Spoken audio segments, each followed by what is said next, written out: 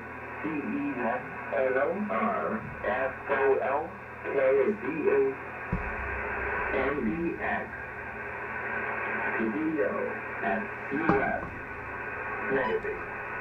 //LM KSS Z133KW. Whoops. One. Oh, I hated a key bounce.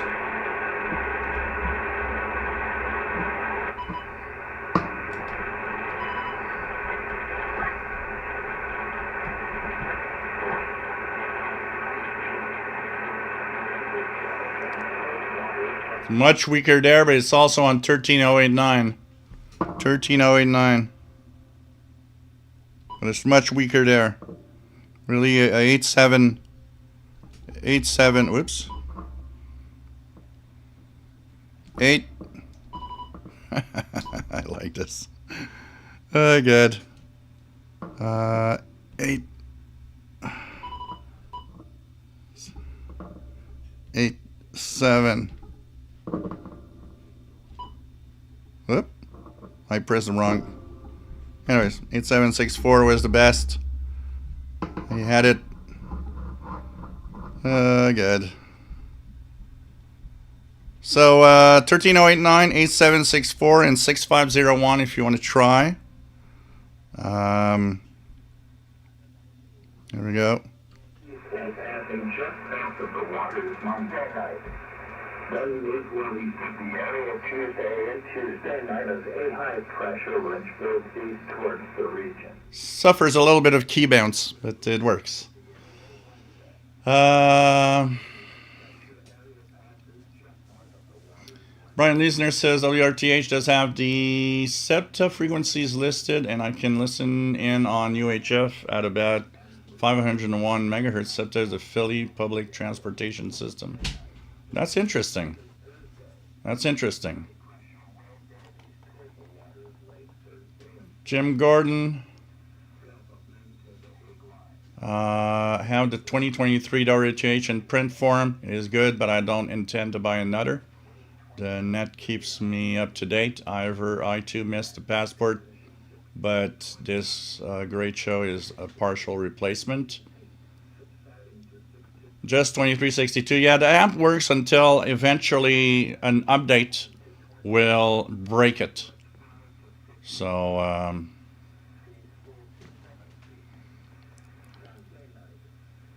Friend Water, do you have to have 6 fingers on each hand to search frequencies using AI? Well, the Tori, you do have monitoring times. If you subscribe to the Spectrum Monitor, you actually have that exact same magazine. It is the same feel, the same thing. The Spectrum Monitor replaces monitoring times very, very well. Just subscribe to the Spectrum Monitor.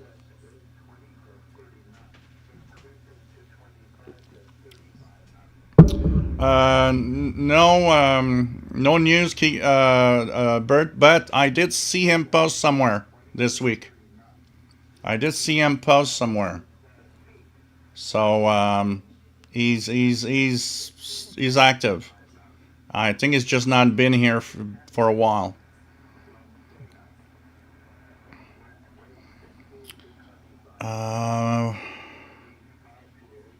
What else do we have?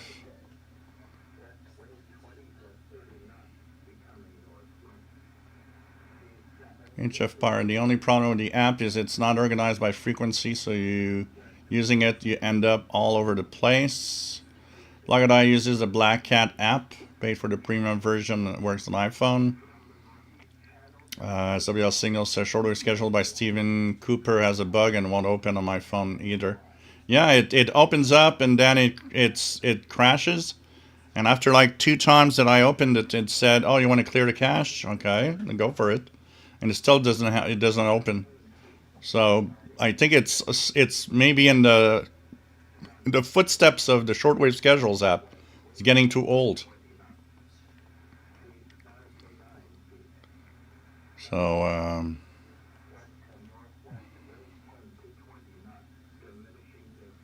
what else do we have? Check it out here.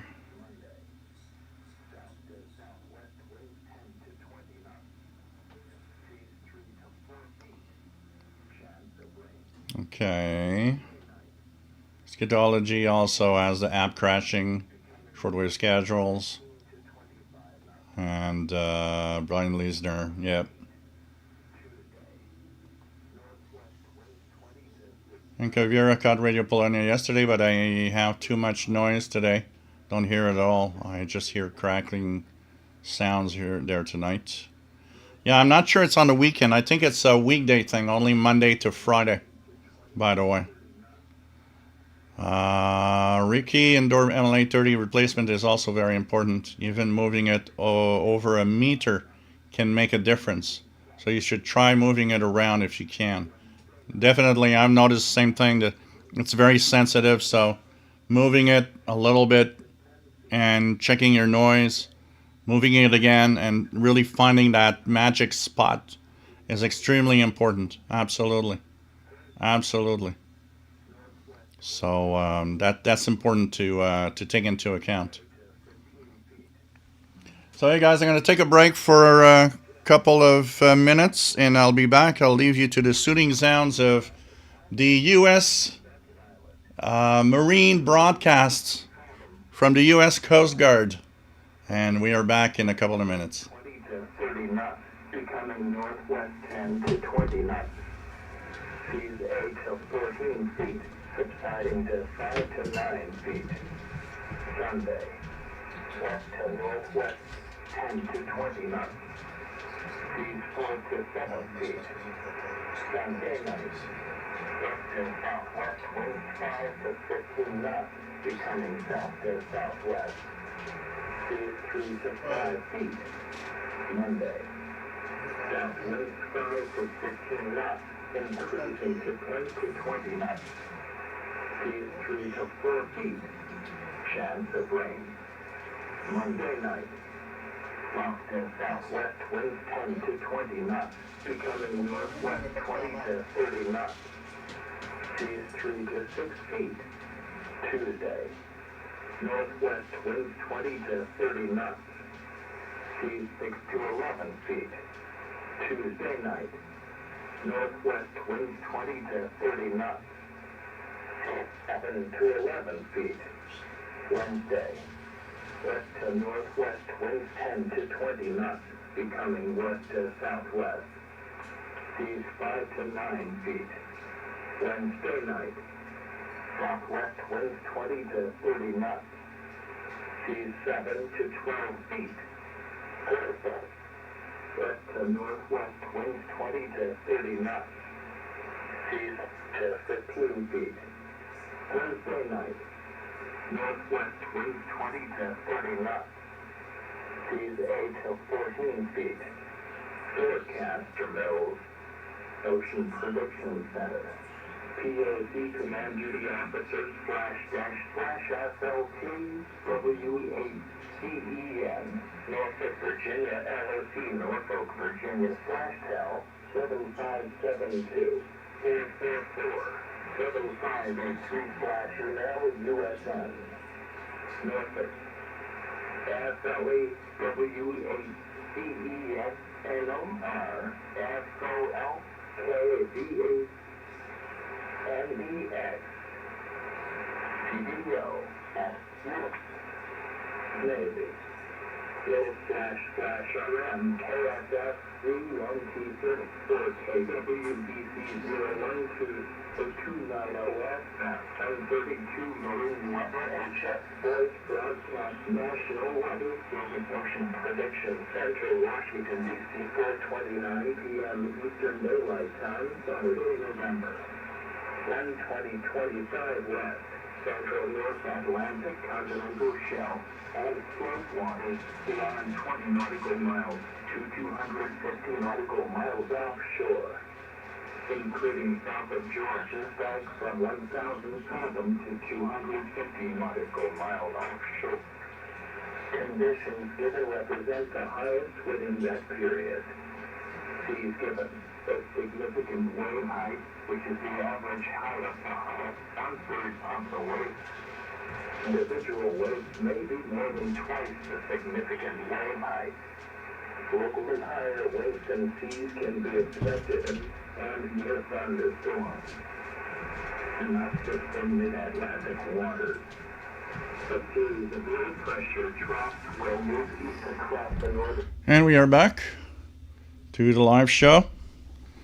And let's continue this. So, yeah, that signal, RTTY signal from the Netherlands is intriguing.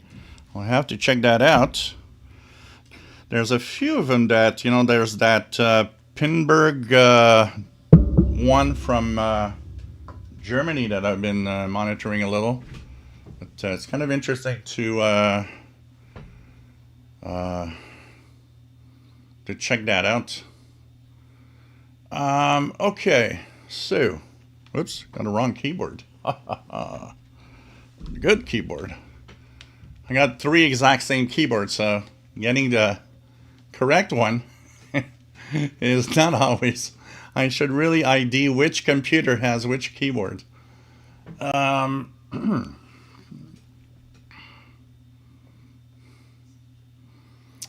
Okay, RJ Dakota, sometimes late in the afternoon I can hear Chinese stations and a little known band, and they got her close to 18,975.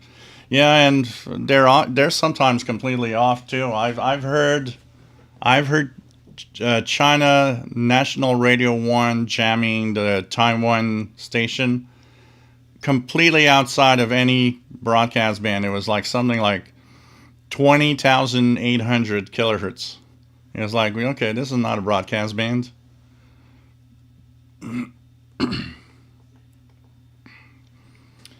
Luna Loud, CWI 8424 is Turkey. Usually it's TAH, Turkey Marine Station, or SVO. 8424 SVO. SVO is the Greece station, and you've got not far from it, 8432 I think is TAH CW, which is the Turkish maritime station. Jim Gordon says, I too get my best DX in my local park. Yeah, that the noise floor becomes so low that you hear stuff that you don't hear. So, all right. Well, if you see a difference, if you do see a difference, then it does work. Absolutely. Because the like mine plugged in or not, just there was no difference. DL, best if you have a copper water pipe in your home. I definitely noticed a difference. Grounding your radio. Yeah, it doesn't work for everybody. Sometimes it does, sometimes it doesn't. It's a very it's depends on the setup and depends on so many things, but yeah, definitely grounding sometimes can help. Black Eye is getting a jacket, he's getting cold. Skidology, I have it outside and it's stuck to one spot, I can't move it. That's perfect. Alright, Dodd, nice to have you on board from New Jersey, K2ADC.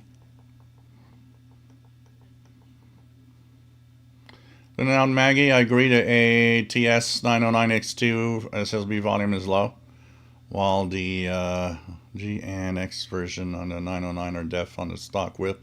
Well, the 909X2 is also deaf. I don't see a difference, personally. A lot of people said, oh no, they finally fixed it. No, they did not.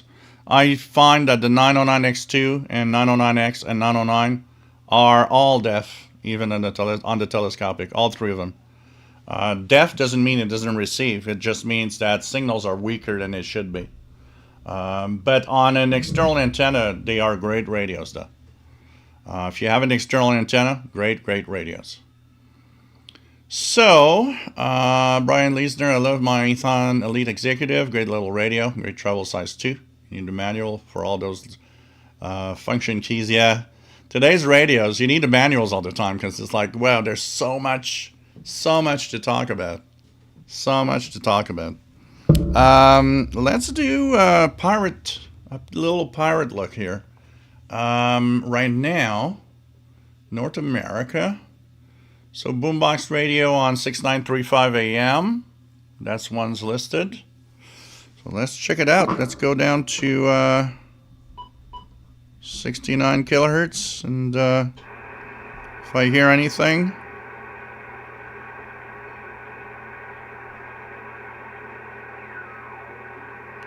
Yeah, I can hear the carrier.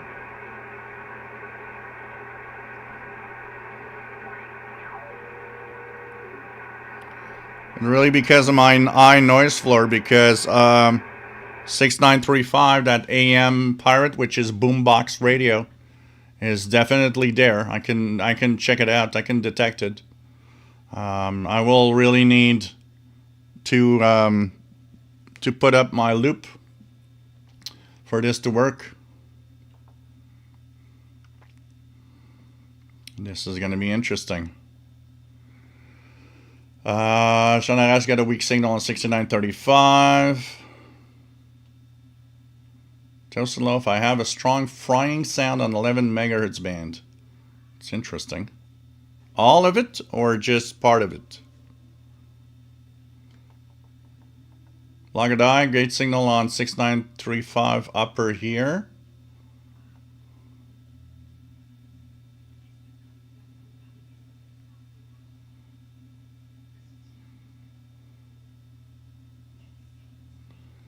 Just 2362. Please state where here is. You talking to me or somebody else? Or I'm in Montreal, Quebec, Canada.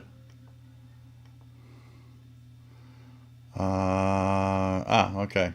Yeah, sometimes that is something that I always tell people also when they post on the Facebook group, for example. I will always kind of go, well, can you just tell us where you are?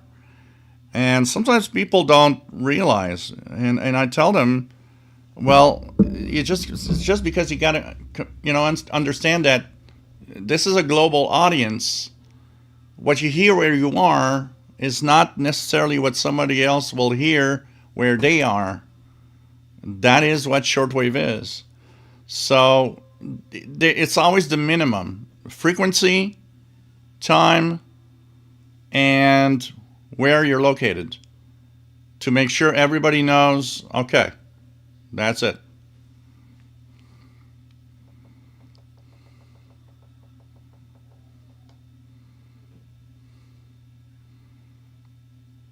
Just 2362, 6935 upper sideband, loud and clear in Oshawa, Ontario.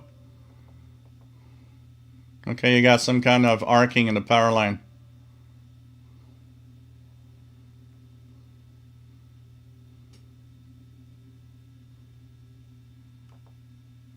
It's according to HF Underground, it's Boombox Radio on 6935.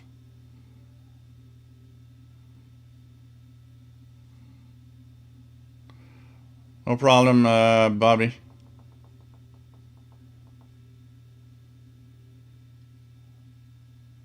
Yeah, I think that's what's going to happen too. I think there's 2 days of activity this weekend because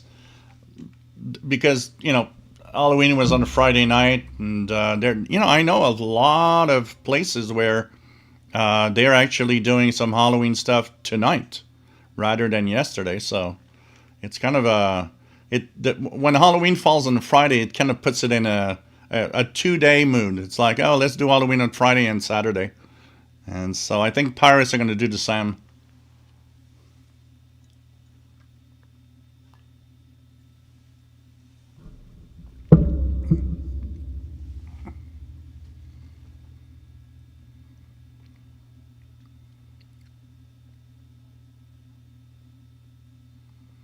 Shortwave radio schedules. Let me just check out here. Because when I put shortwave schedules in the Google Play Store, it doesn't bring up anything.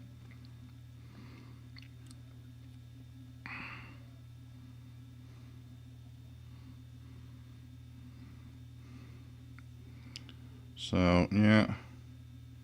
Stephen Cooper, shortwave radio schedule. Oh, okay, this is interesting. This one we'll try. SW radio schedules. Let me check that out. This one might be working. Open. Oh, we got one. Okay. Oh, okay. So now it's by frequency list. I guess you can... Oh, and you just press by time, then you get by time. Oh, this is good. I like it. Simple, yet works.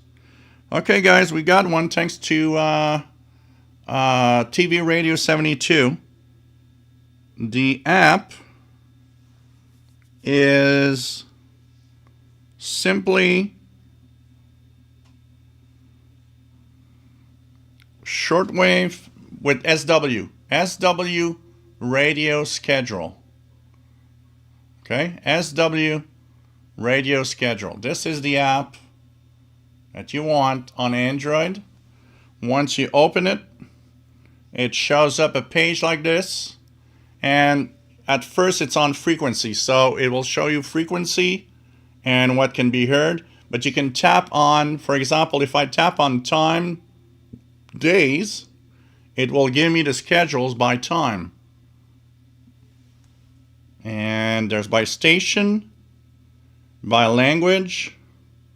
So you choose what you want. You have filters that let you choose what you want to hear, what type of filtering you want to do, the frequency range you want to tune.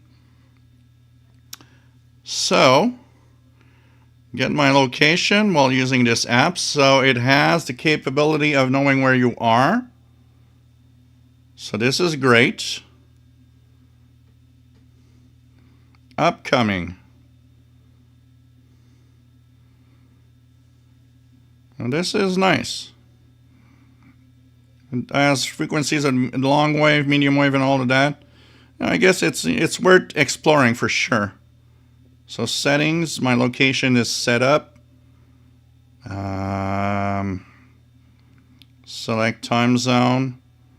I'm at Eastern time.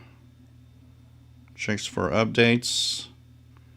The update, okay. Sync database. Okay. Interesting. I think it's worth checking out and see what's out there. Definitely. So I'll be monitoring this thing. I don't know where it's getting its schedules. Remember that these apps get the schedules off of most of the websites we use. So if they're not yet up to date, that will not be up to date. Just be careful. Simon Templar, nice to have you here. Listen to the relay of XFM via Two Dogs Radio here somewhere under the stars and in the rain on Mount Hood. So cool. Welcome aboard. Brian Leesner picked up a Hydra RF1 and I am not disappointed.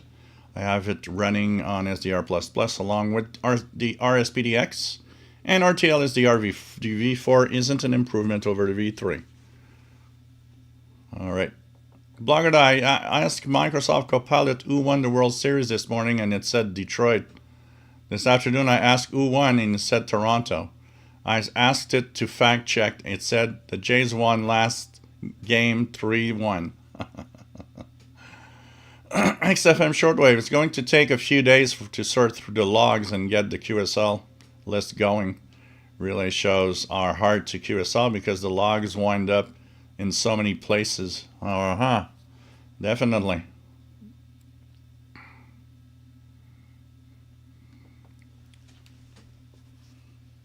Toast and Loaf, I hear a ham on 4,000 kilohertz LSB. Well, you shouldn't technically be on 4,000 kilohertz lower sideband because he is technically 1 kilohertz above the range of the 80 meters amateur band, which means he should not be there. But, wow. Jim Gordon, here's a Halloween movie recommendation for Paul. How about The Catman of Paris? Oh, I've never seen that. 1946. I like old movies like that. Black and white stuff. I just love that. I am going to check that out. I am going to check that out. Definitely. Definitely. Thank you, Kenneth, for the donation. And just saying, thank you, London19657, for the donation.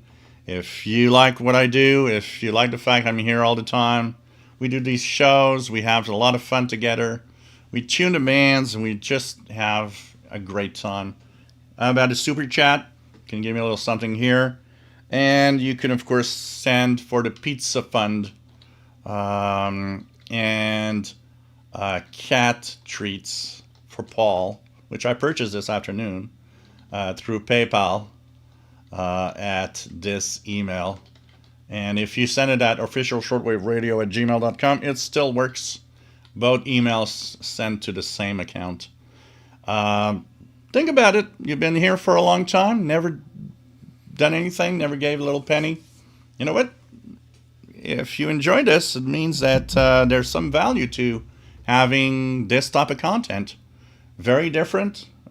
Changes your mind off the TV news that's crappy everywhere around the world right now, from the regular shows that you just can't because it's always the same thing. But here, we're in a place where we're among great people, and we're in a place where we're just having fun with what we love, and that, there's not a lot of that. There's not a lot of space like that anywhere where you can be among the same kind of people that you are.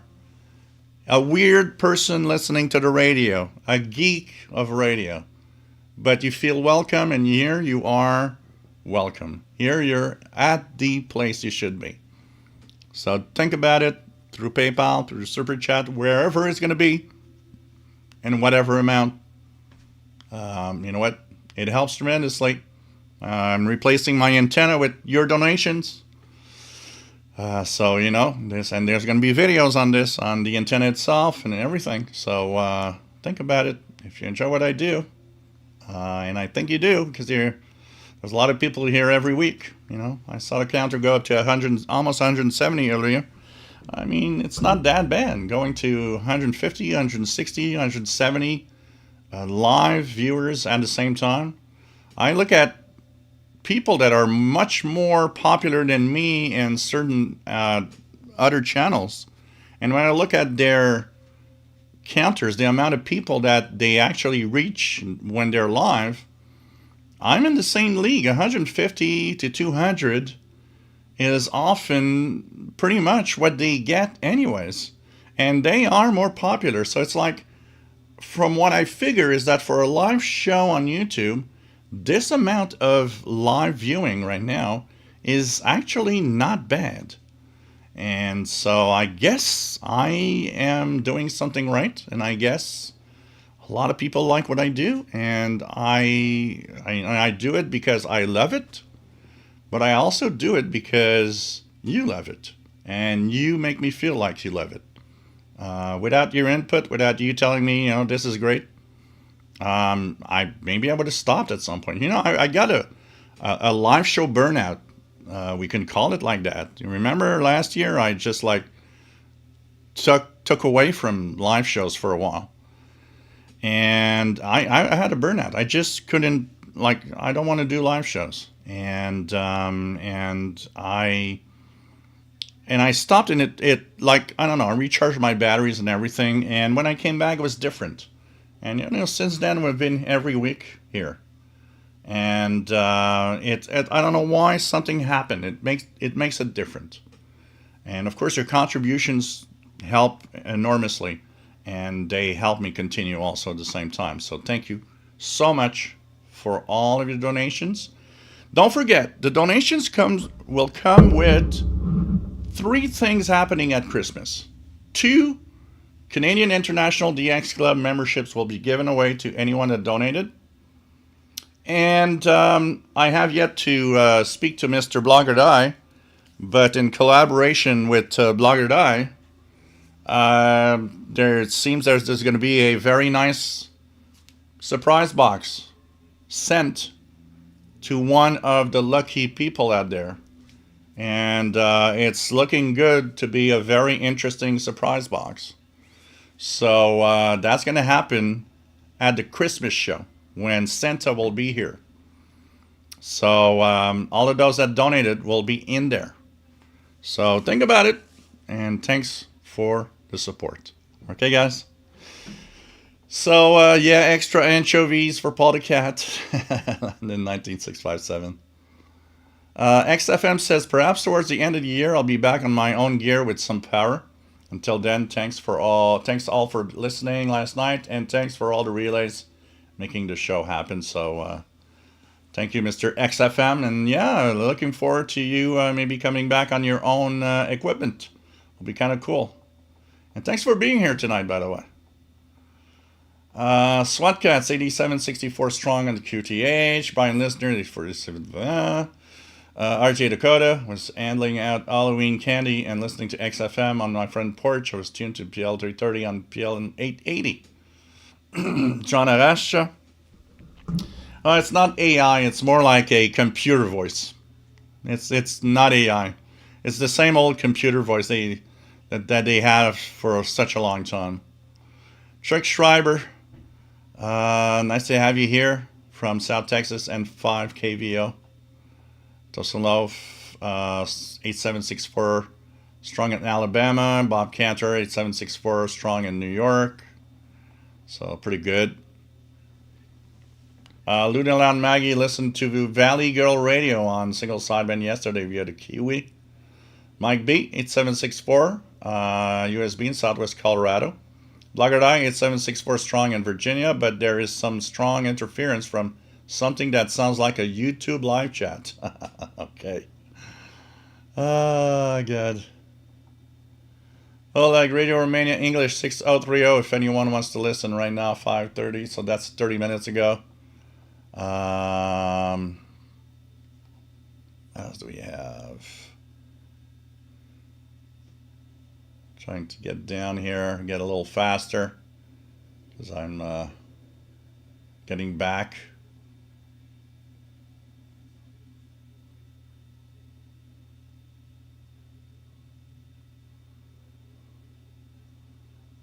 What else do we have? Fred Water is fond of the Spectrum monitor.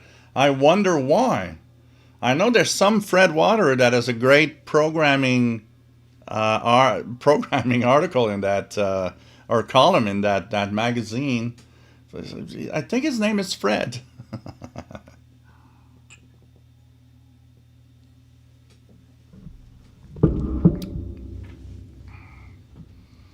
Bobby Tino, nice to have you here. Medium wave last night, relatively early, like 8 p.m. Central Time.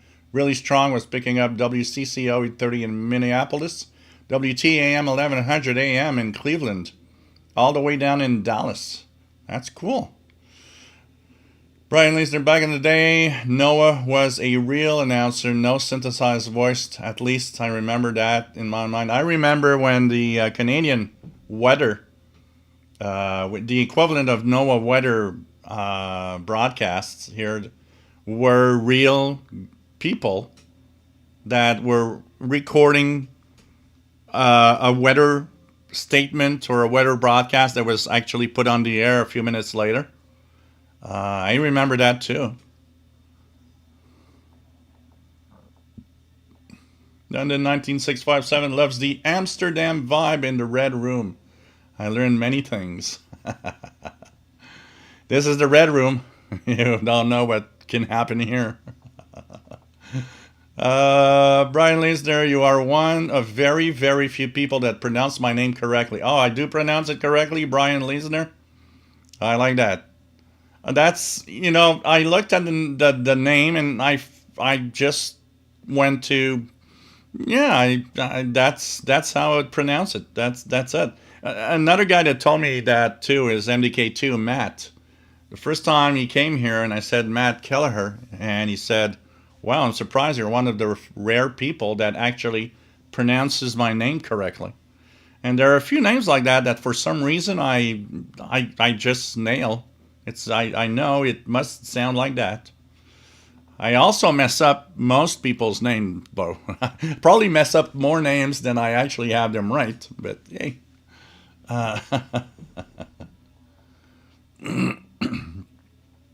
the shortwave schedules use the Kiwi SDR network. I believe the shortwave schedule used to kind of, you could click on a frequency and it would send you to a Kiwi SDR. I remember. Azalea Park, Central Florida. Couple here considering ham radio as a hobby. This is cool. Thanks for doing this. Do it. Do it. Go for it. Go get your license and enjoy it. I don't know what age you are. If you're like, I'm actually jumping to conclusions here in Central Florida. You must be retired, which might not be the case. I'm sorry. If you are retired, hey, go for it. You have time for it. You have time to do all of that. You're going to meet some great people in the way, and you know what? Enjoy what it is. It's just fun, and so it's welcome aboard. By the way. Doesn't love that Halloween display must not make any noise. No, it does not. It does not.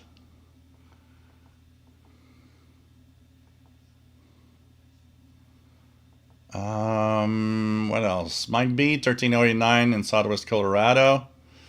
Ankavir, I have an MLE30 Plus, but I changed the BNC connector and wonder if a BNC connector impacts the noise level in any way. The connector itself, no. What will impact noise is the cable that connects it to the radio. That coax has to be the best quality possible. So it's not a connector issue. It's really the cable itself. Some people, I think Ricky, one of them, mentioned that when he changed his MLE30 cable from the one that's stock that comes with it to a better coax with a BNC connector, that it improved and the noise was lower. EFOG3, nice to have you here. Doesn't know, someone mentioned 1710 kilohertz. A while ago I have heard carriers there before, but nothing receivable. Yeah, most of the pirates are there in that extended frequency range. The only thing I've ever heard on 1710 here is a US TIS station saying that they were testing or something. And I've heard that a couple of times and never heard it again. Our dot 6933 pirate loud. Azalea Park, where is this guy broadcasting from? I'm in Montreal, Quebec, Canada. Where are you, Hatman? My name is Gilles. I'm in Montreal, Quebec, Canada.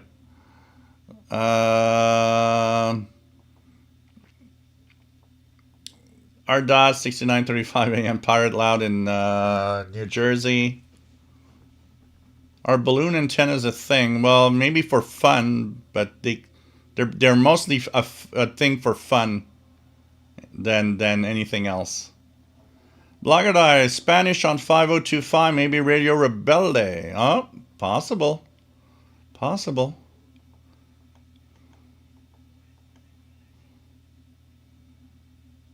Yeah, well, you know what? You don't have to worry too much about lightning, Azalea Park. You put up, some antenna, and when there's thunderstorms, you just unplug everything and leave it unplugged. Plug it back when it's over. The chances of the antenna itself being hit by a lightning strike Yeah, it's not zero, but it's so low that you're probably going to win the lottery before it happens. Actually, most people that have damage from lightning, the lightning didn't hit the antenna. It either hit the electricity poles or the utility poles in the street, or it hit close enough that the magnetic field that the lightning creates was strong enough to generate current and blow up a radio or blow up devices. So,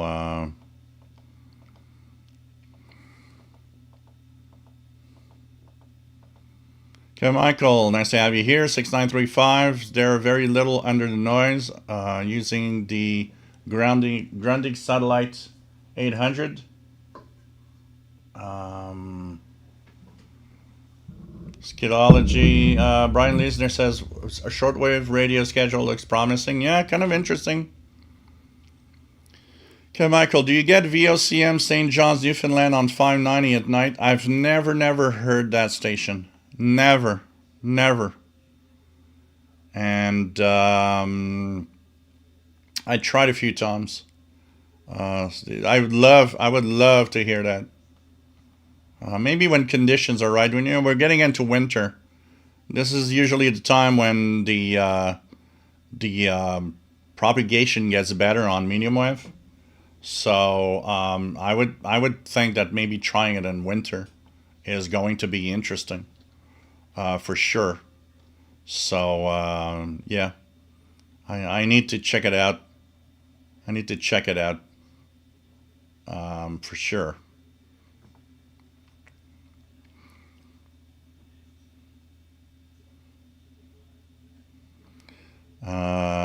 Okay, just looking at right.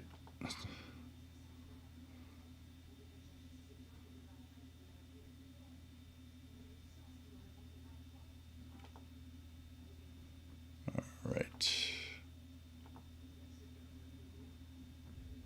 Looking at Priam, anything special? Nope. Okay. Looking at anything else. So NID on 6925. Wolverine on 69. No, that's yesterday. Sorry. I don't know why it popped up. Somebody updated something about it. So let's try again here on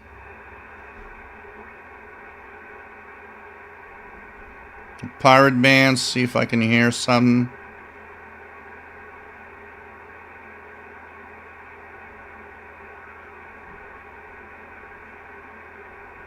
Yeah, apart from that carry on 6935, I don't hear anything, but apparently there's a new one at 2211 6925 AM mode also. So this is something to look at as we continue. 6950 upper sideband also, something is there apparently. 6950. So let me try 6950, listen a little bit. If I hear anything.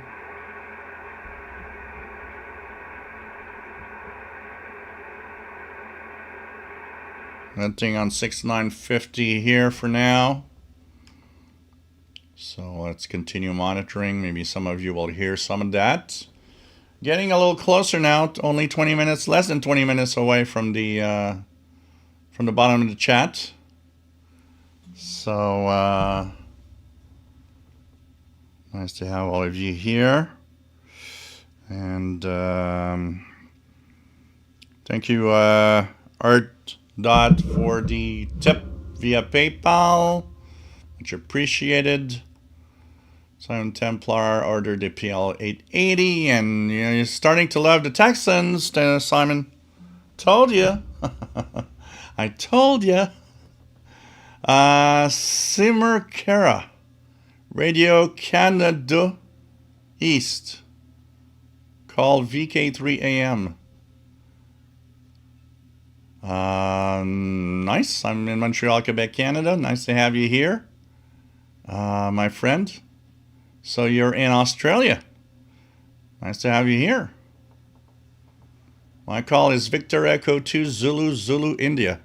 I've said it so many times last week. Victor Echo 2 Zulu, Zulu, India. Oh, God.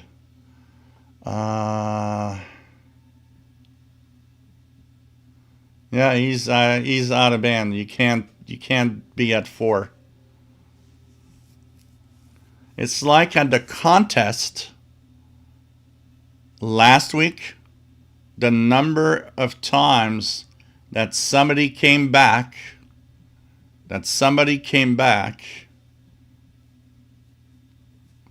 and told them you are out of band, you can't transmit here. Because like here in Canada, we don't have that problem. It's when you get the HF capability, you're open to every frequency range immediately. But like in the US, depending on the type of license you have, there are frequency ranges in the HF bands that you can go. And a lot of hams were trying to contact stations, and the stations would go back and says, I can't make a contact. You're out of band. You're not allowed to be here.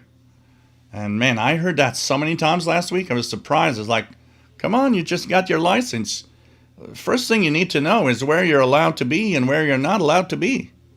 Come on.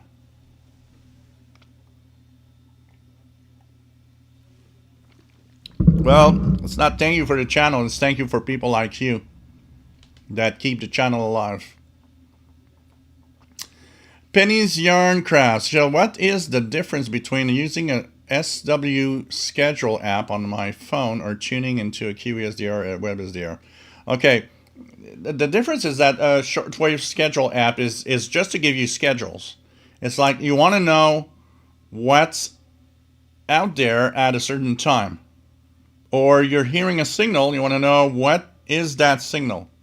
So the shortwave schedule app, its primary purpose is to help you know what station's out there. So you can use it to know, oh, that's what I'm hearing right now.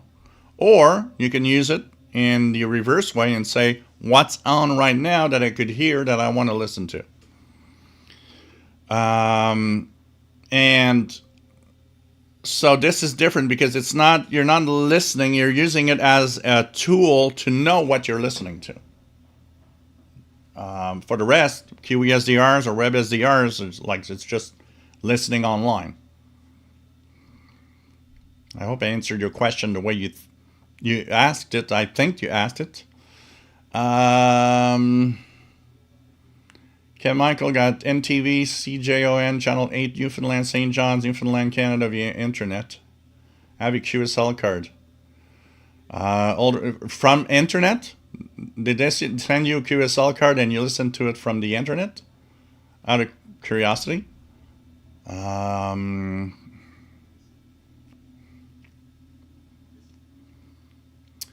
Blagadai music station on 5995, no ID. I think it's Mali. Brief female announcement, maybe French, not English. Yeah, there's chance. And if the music sounds a little exotic, there's a good chance that it is, because Mali's been reported a lot on 5995 lately. I'm in tune. I need to go and check it out when my loop's going to be up. Penny's Yarn Crafts, thank you so much for the cat treat and pizza fund. Thank you so much for being here. Thanks for the donation. No problem, Bert. No problem, Bert. No hurry. No hurry.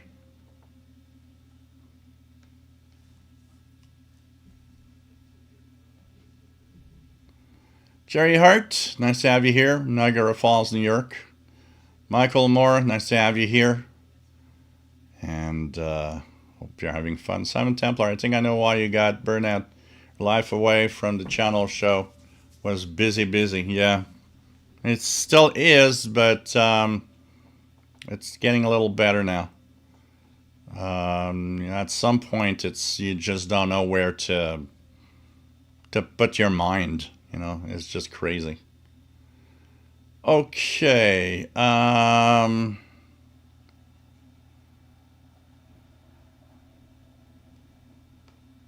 Let's see here.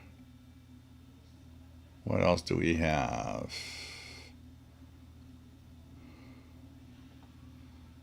John Vargas, thank you so much for the donation.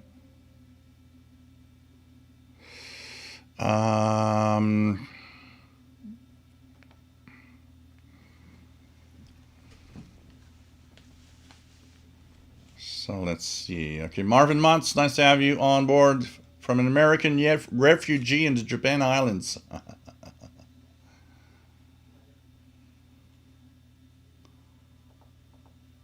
Paul Stringer, welcome aboard from St. Catharines, Ontario.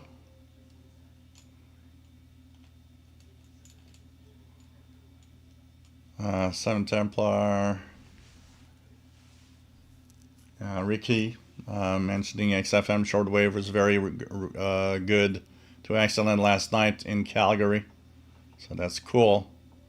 That's cool because, you know, we don't hear that much of activity on the West Coast when we have pirate activity. So when there's a lot of good pirate activity on the West Coast, well, that's kind of cool because now that is, you know, really, really a nice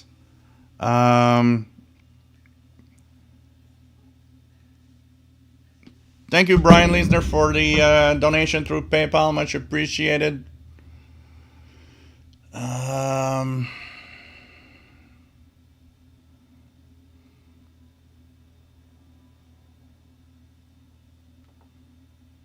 else we have? Kev Michael, 740 kilohertz KCBS News, Radio San Francisco, California. I miss WCBS so much on 880. I just can't forget it. Simar Kara says RG6 coax standard cable. Ricky, yes, it was me who changed the lead on the MLE 30. Yeah. So, yeah. What else do we have? John's getting something on 5715 upper sideband, which 5715 upper sideband. That's interesting because there's a I don't know if it's what you're hearing exactly. If it's a teletype signal.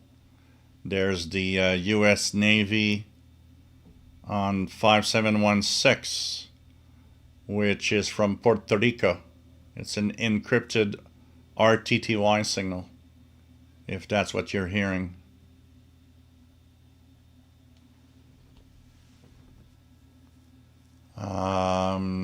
Ricky says much better shielding from RF ducts and better control of nulling. So I guess it's a good idea to change that.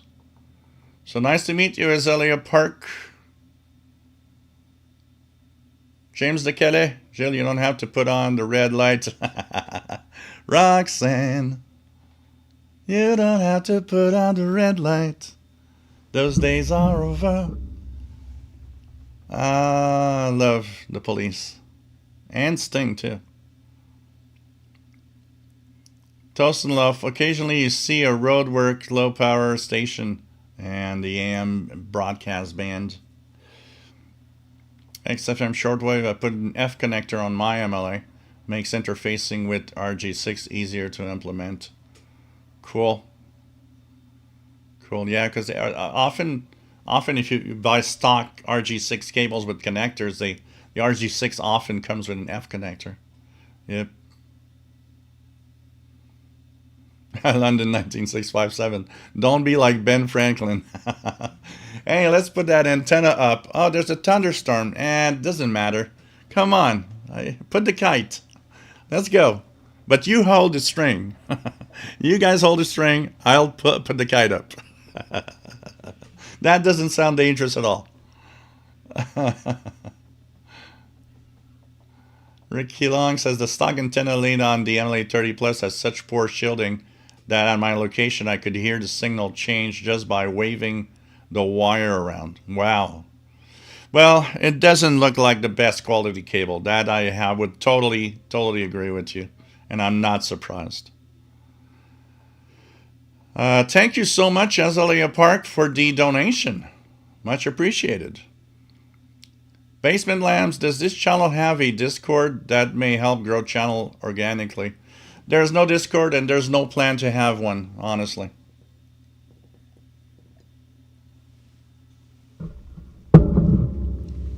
Blast Owl, are you excited about the Blue Jays? Did you ever listen to Expo games on the radio? Of course I did. I was at the my childhood radio experience. So let's go to baseball a little bit, because yeah, I do hope the Blue Jays win the World Series. They have to, for many reasons. But the radio experience. I mean, I am a baseball fan. I miss the Expos, and I don't know how many times I went to an Expos games, but my childhood was revolving around the Expos games on the radio. And when we would go up, when my dad purchased the land where he built the shack up north in the Laurentians, it was pretty far. It was like, it's far enough that you don't get any FM stations there from Montreal. And there's a lot of mountains. It was a place called La Conception, and surrounded by mountains. The only thing that came through there were AM stations that were still there you could listen to with the ground wave. And we would go there and sometimes spend a couple of weeks. Especially in the summertime, we would spend a couple of weeks there as my dad would continue to build the shack. And it all revolved on, I would be there, and I remember we'd turn on, we had an AM-only radio, which I wish I would have today. I don't know what brand it was. Oh man, I would love to if, this is where I miss the fact that we should have had, today it's so easy to take pictures of everything. But back then, because film cost a lot of money, we didn't take a lot of pictures because it cost money. I would have taken a picture of everything back then. But we had that AM radio, and it would be on C730. And it was there because we'd listen to the Expos games as we were out of Montreal, following, how the game was going and everything.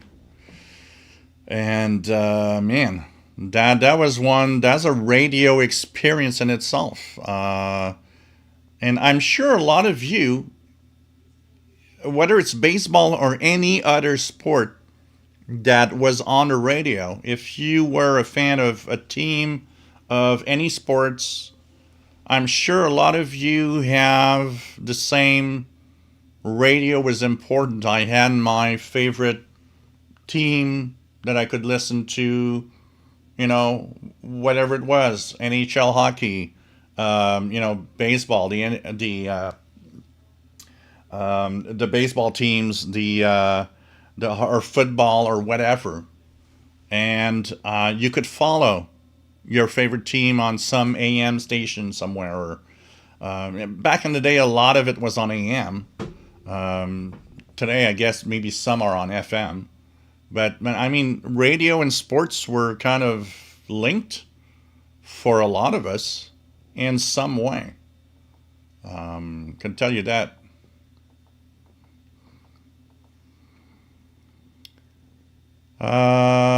Basement Labs, I bet you can double your subs in a year. Yeah, I'm not sure about that. Simurakura, only special is Pirates on the Russian buzzer for 625.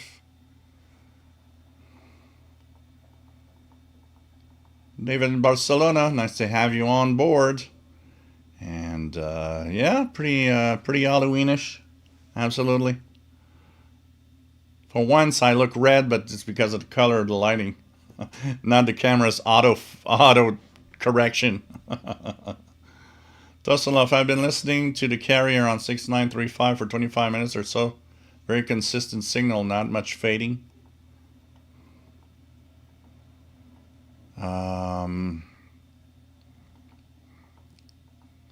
What else do we have? So Simarakura is 30 minutes west of Toronto.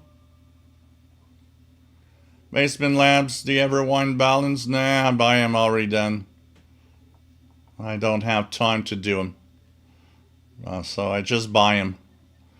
And so I replaced mine last week. I had one that's been out there for, 4 years for my ham radio stuff.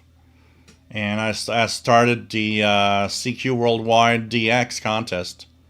I noticed that I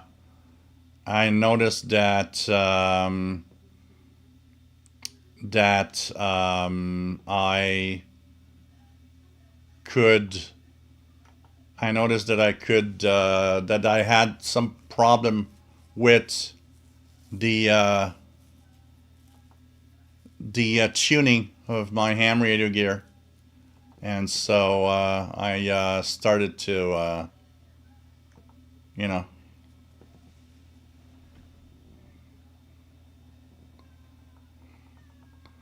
I purchased a new one. Anyways, there was water inside it.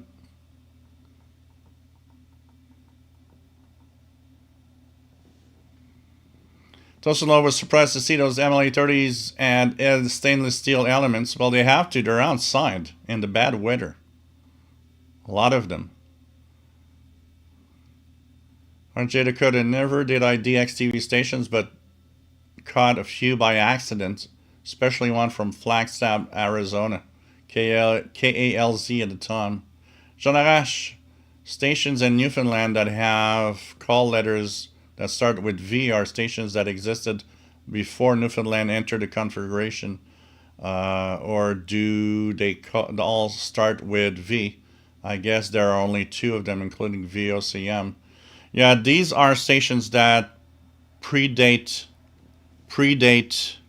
the time when Newfoundland came into Canada. Absolutely.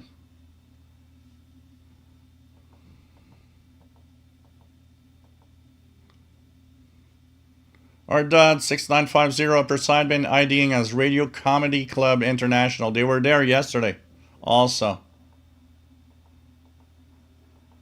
They were there also yesterday. Yep.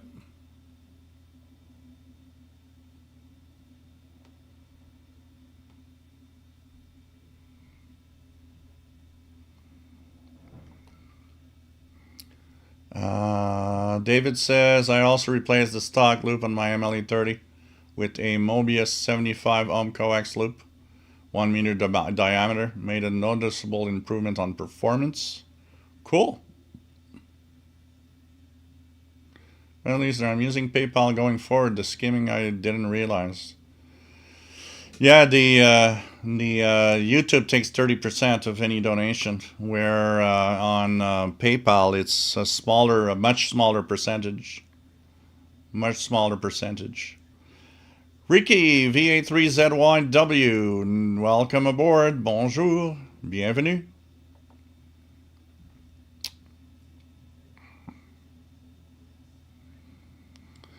I don't know. If it's like a wire antenna, the thickness of the wire or the wire in the loop, I don't think should make a difference. I think what makes more of a difference is the size of the loop, which means if you double the dimension of the loop, you probably have more signal. So Kevin Michael got NTV CJON Channel 8 Newfoundland Superstation via internet. I remember when I was DXing, we had a black and white TV when I was young that wasn't used. It was like in a corner of the living room, and I would turn it on and with the rabbit ears, I would, from time to time, I would just turn it on and look at what can I receive, what can I listen to, distance stations, and I would tune slowly, like channel 3, 4, 5, and so on. And there were the usuals. The usuals were channel 3 WCAX out of Burlington, Vermont, channel 5 WPTZ. There was channel 8, which was CJON in Cornwall, Ontario, which was channel 8. That one was in Cornwall, Ontario. So I don't know if you're mixing up spots. And then there was, what else did I have? I had channel 13, and I think it was from Sherbrooke, coming in from time to time. London 19657, $5. Thank you so much for the donation. Great show. Not enough Paul the Cat. That's all Paul the Cat's, he has to decide. I know, you guys love to see Paul the Cat. Ricky, Strong Pirate, I regularly hear out here is B-Side Radio. Cool. 5715 RTTY is a Puerto Rico. It's Puerto Rico. Let me try it here. So 5715. If I get it. Yeah, I'm hearing it. That's the Puerto Rico U.S. Navy station. Hey, Matt. Welcome aboard, MDK2. Back home, but got to start making burgers. Please send a couple my way, please. Yeah, it was a great, great night for Pirates, absolutely.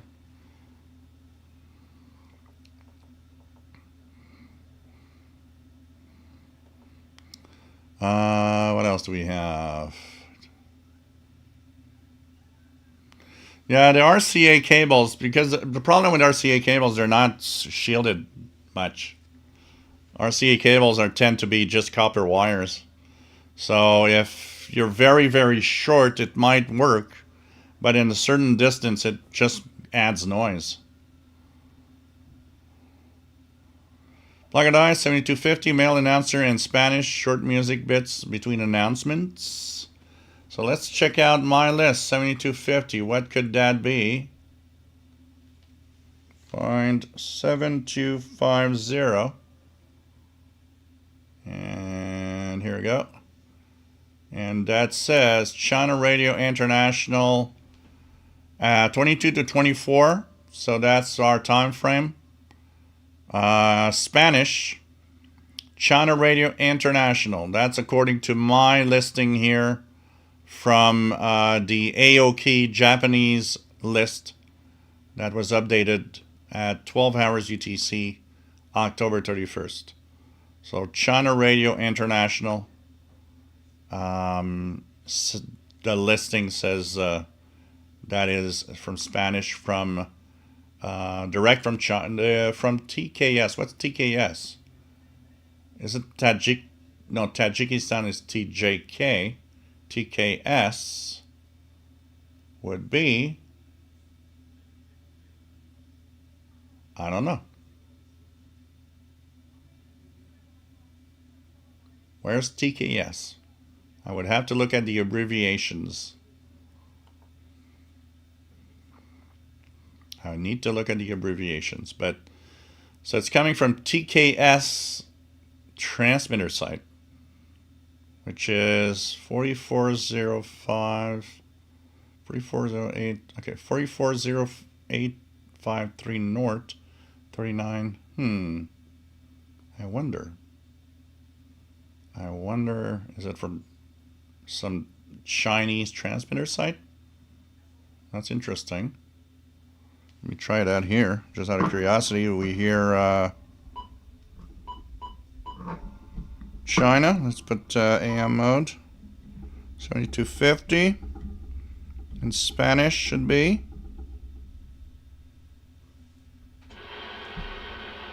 So you see right here, I hear pretty much nothing.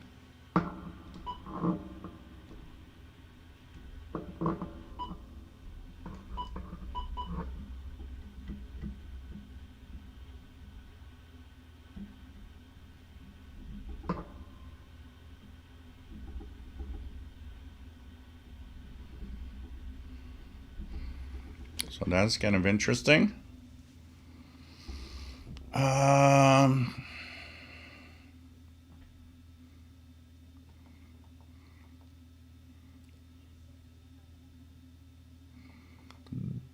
Doug Noble, nice to have you here. Oh, the Monster Mash. That was a popular song on the. That was a popular song on the pirate bands last night. Very, very good to you. Oh God. Fred Waters still has his Expos hat. Oh God. 5715 is a encrypted radio teletype from U.S. Navy, and it's from Puerto Rico. It's there 24 hours a day.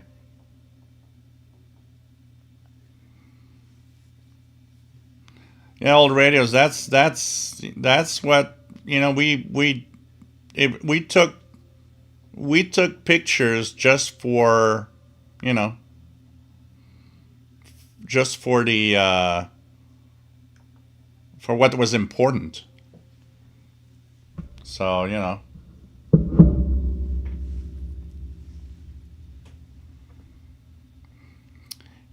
oh God, Basement Labs. Just looking at your comment shows how you are a big asshole. So go fuck off somewhere else. I don't give a shit about people like you. And that was my statement of the night. Hope everybody understands. Oh, God. Of course, there's always these idiot know-it-alls. Matt says still listen to sports on the radio when it's not free on TV. Yeah, of course, when we can, we watch on TV. That was also what I would have done back in the day. I would watch Expos games on television.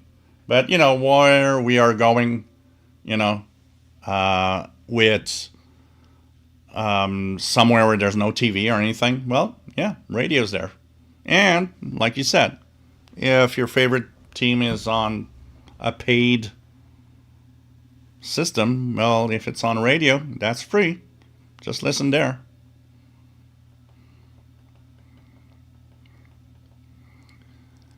J Fox 1, Jason Sitar. I'm listening tonight to the Blue Jays on the internet radio.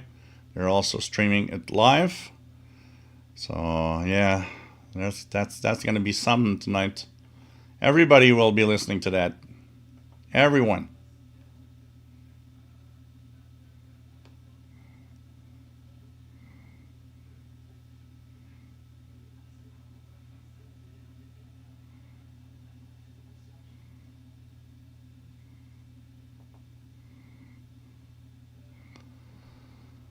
Okay, anything else? Michael 6935 just powered down, says Brian Leisner. Different Gear TV, nice to have you here.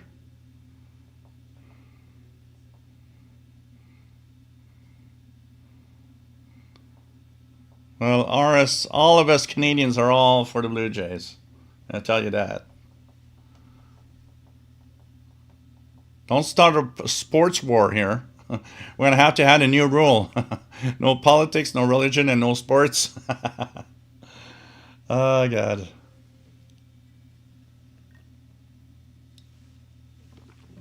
Well, you know what, Brian? This is the fun thing about the MLE30. It's inexpensive. So you know what? What's inexpensive is the fact that you could buy several of them and modify them and do all sorts of experiments with them and see what's best. And this is the cool thing about an MLE30. It's, it's almost an experimenter's dream antenna.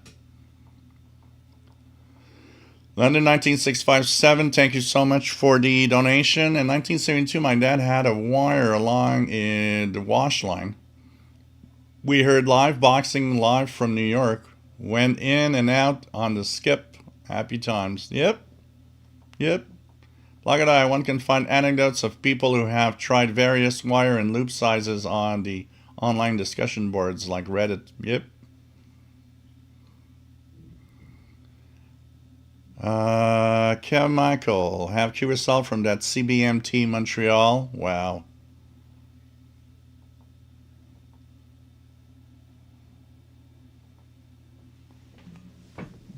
And that every 20 minutes. I get I just put the check mark and let YouTube choose. So if you guys find that there's too many ads, just let me know because I have two choices.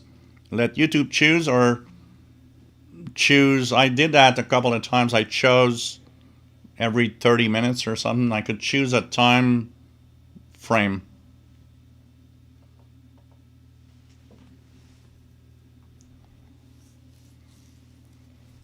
Yeah, that's why most of the stainless steel stuff doesn't love is like, you use a screw and a bolt to fasten the connections because that's pretty much the only way because solder doesn't really hold on to stainless steel.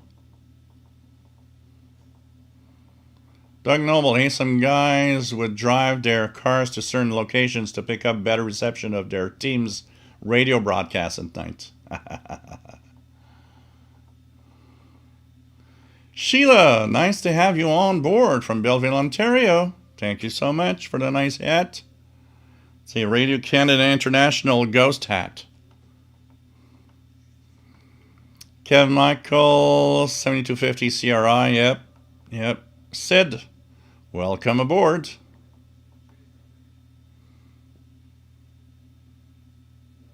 Jean Arash, Tokushima Airport. Okay. That I don't think that helps.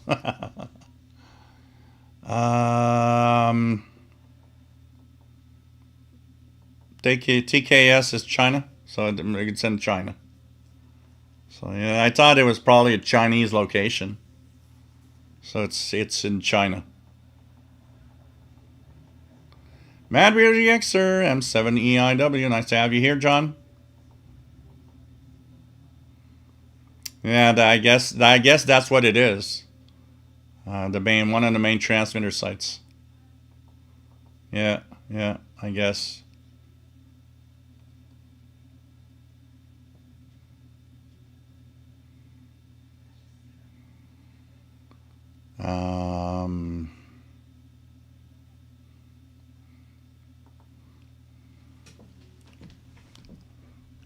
Azalea Park. Well, there used to be a band called TV on the radio, and that was in the good old days of analog television. Today, these radios, that band is kind of useless now.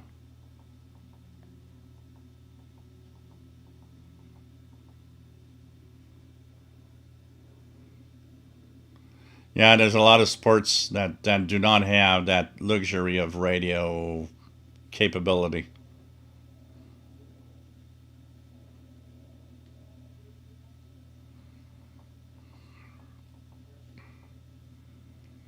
London 19657 is taking 30 minutes to feed his 17 indoor cats. Wow.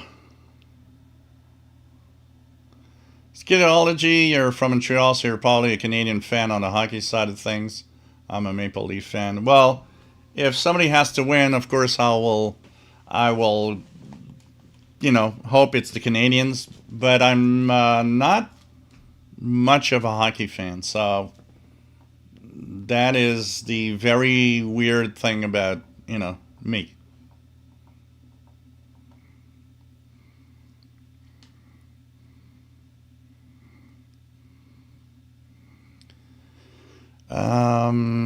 What else do we have? Blagodisum of the music on 7250 is definitely Chinese, but announcements in Spanish. Yep. China radio. China radio. Getting too cold outside, Blagodai? I mean, there's so many times, so many memories. The National Curling Championship on the radio's out. Yeah, yeah, yeah. I still remember when I could listen to the pole vaulting on the radio.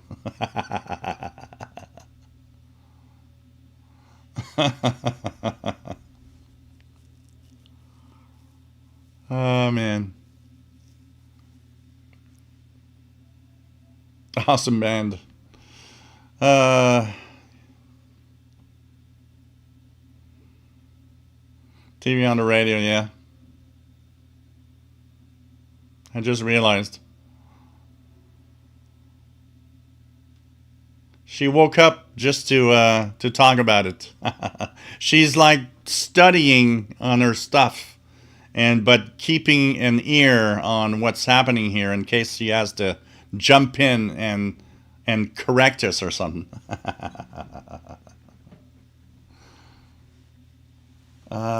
Man, I miss the days when there was some local medium wave stations that were, from all the little towns around Montreal, and you could tune in to the, little, which was very interesting, um, because you would hear like sometimes these teams, of like I don't know, like high school or college, and they would have these games on their local radio station from their little town, which was kind of fun. These kind of things that you don't hear anymore.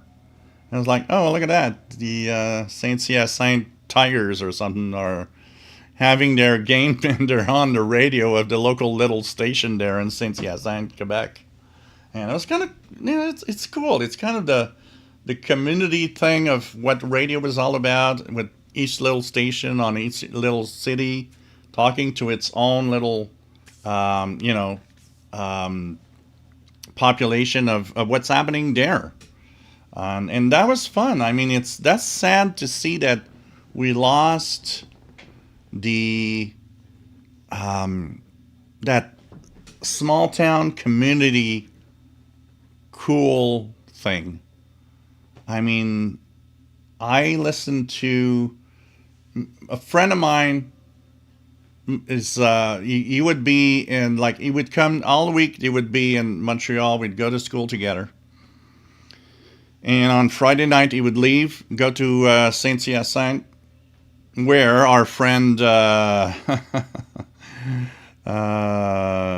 Arrache is. And he must know Jean Arrache. Tu te rappelles de la station de radio? C'était quoi les lettres d'appel de la station de radio de Saint-Hyacinthe dans les années 80? What was the call sign of that 80 station? And I believe it was on 1240 kilohertz. I think it was on 1240 kilohertz.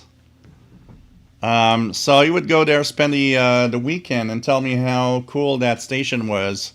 And he'd come back to Montreal. And in the evening, sometimes we would be on the phone talking, and he would be listening to, because yes, teenagers back in the day, a lot of us were listening to the radio. Not everyone. And so CKBS 1240. CKBS, yeah, CKBS 1240. And every weekday nights, they had a 2-hour from 7 to 9 p.m. It was a 2-hour call-in show where people would request the songs they want to hear. And I still remember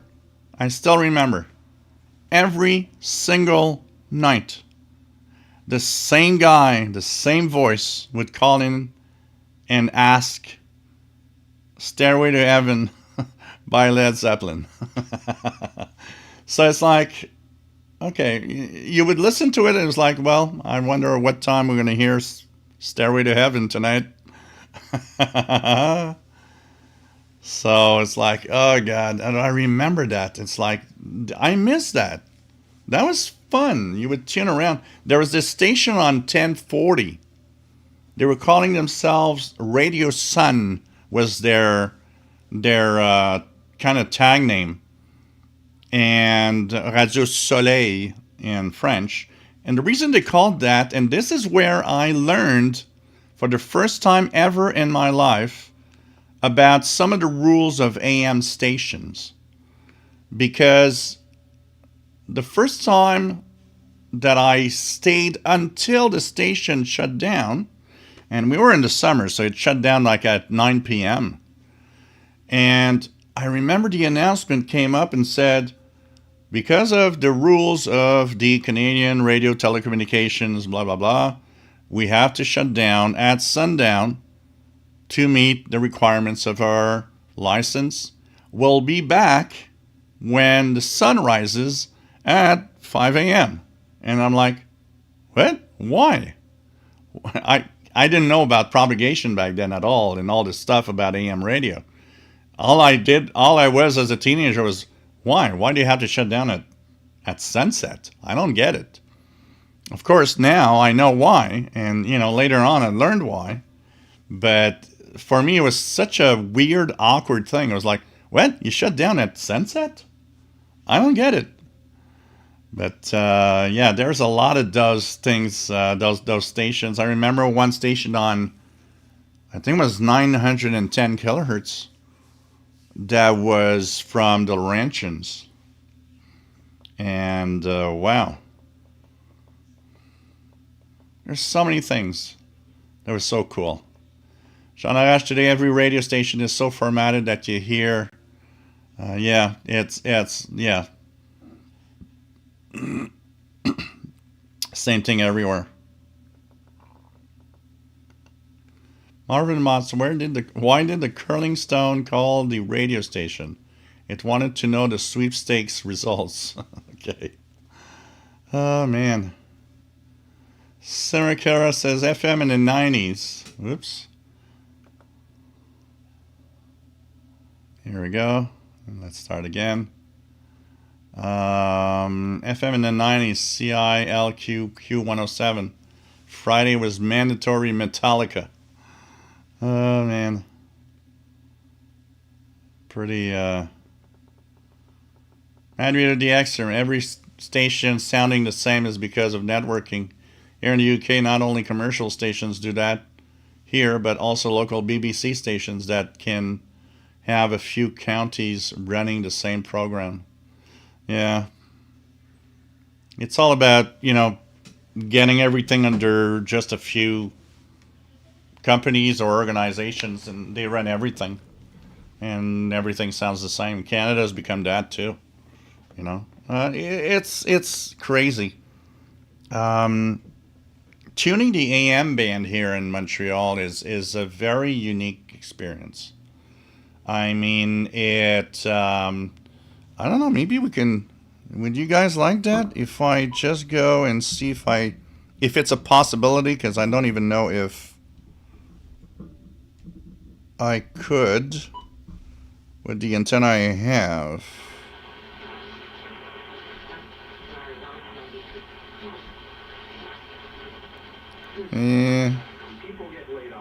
Yeah, it kind of works. It's not the best.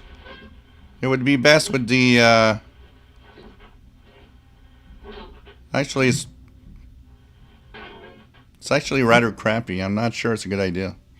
I would have wanted more of the US stations, but with the antenna, the end fed is not good on medium wave. So next week when my loop is up, we'll do it.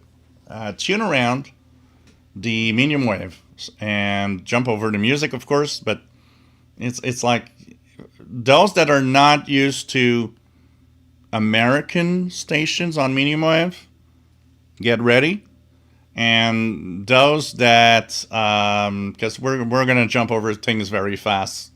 There's when you tune around here, the craziness of the AM band and with the US stations and everything. Oh man, ouch. But we'll do a scan next week when the loop is up. That will work well.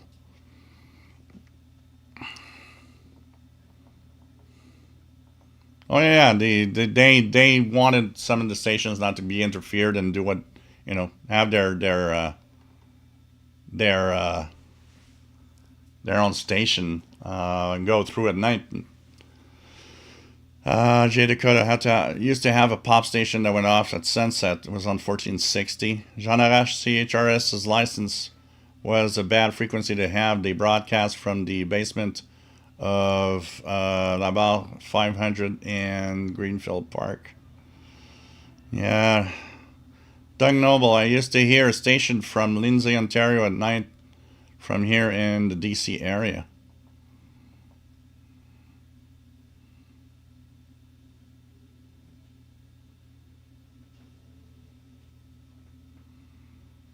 It's just so crazy.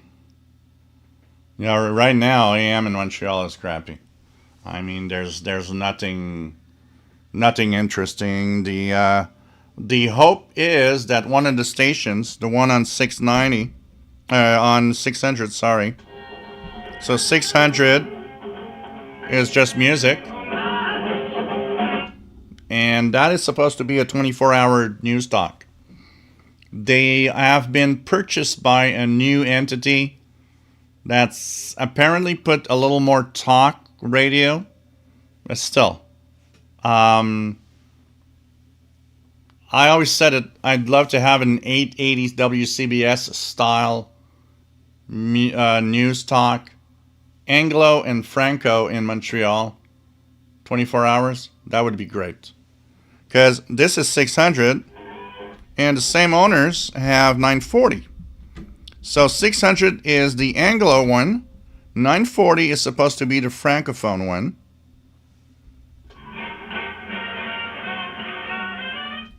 Mostly music, all the time. And they've been doing that for the past 10 years. I mean, they got their license going on the air with news talk, but they never reached that. I'll agree with Jasmine on one thing. There's no AIDS speech on the medium wave band here. So, yeah, there is an improvement over a lot of what we hear from the United States AM and stations, which are very camped on whatever political sphere they are. But it's still, I mean, it's not the fact that there's ethnic stations or anything, which is fine. I mean, Montreal's a big city. It's diversified, has a lot of ethnic population. I think it's the fact that it's turned into, those two stations an example. It's turned into a, well, I got a license, I'm supposed to do this. And it never happens. You know, that we need more diversity and interesting programming. I can do an FM scan with this radio. What I could do with an FM scan? The FM scan here would be mostly music. Everything is music on FM, except for a couple of stations. Let me see, what could I use to do an FM scan? An FM scan, would that work? Could I do an FM scan? Oh, here we go. An FM scan from Montreal. Okay.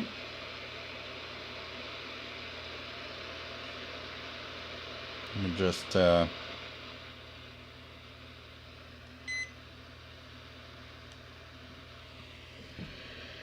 band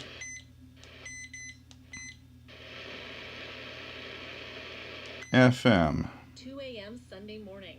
So the clocks are. So I got the XH data here, Most Canadians will get some extra sleep. which is the Yukon, most of Saskatchewan, part of Nunavut, and certain BC communities. XH data, The switch. D109. And that is the world this So quickly, For CBC News, I'm Gina. especially with the music, here is a scan of the FM band, 88.5. I'm Shu Yealy with your weather forecast from Environment Canada. For Montreal into the Laurentians, mainly cloudy and windy tonight. Lows between -1 and +3. In the eastern townships, mainly cloudy. Is that the tonight, CBC Radio 1? terrain this evening. Then we have this one, 89.3, which is the University of Montreal Community Station.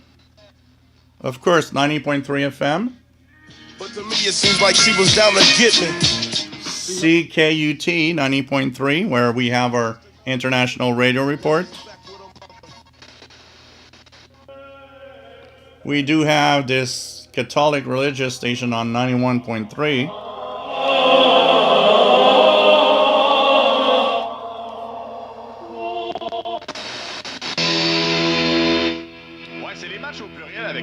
Sports 91.9. Ouais, mais ça part quand même fort. C'est tôt, mais ça vaut la peine.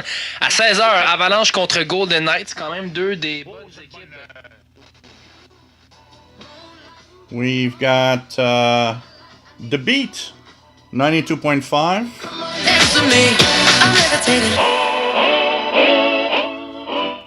We've got,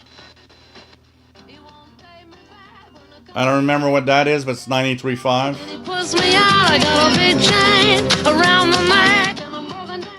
Then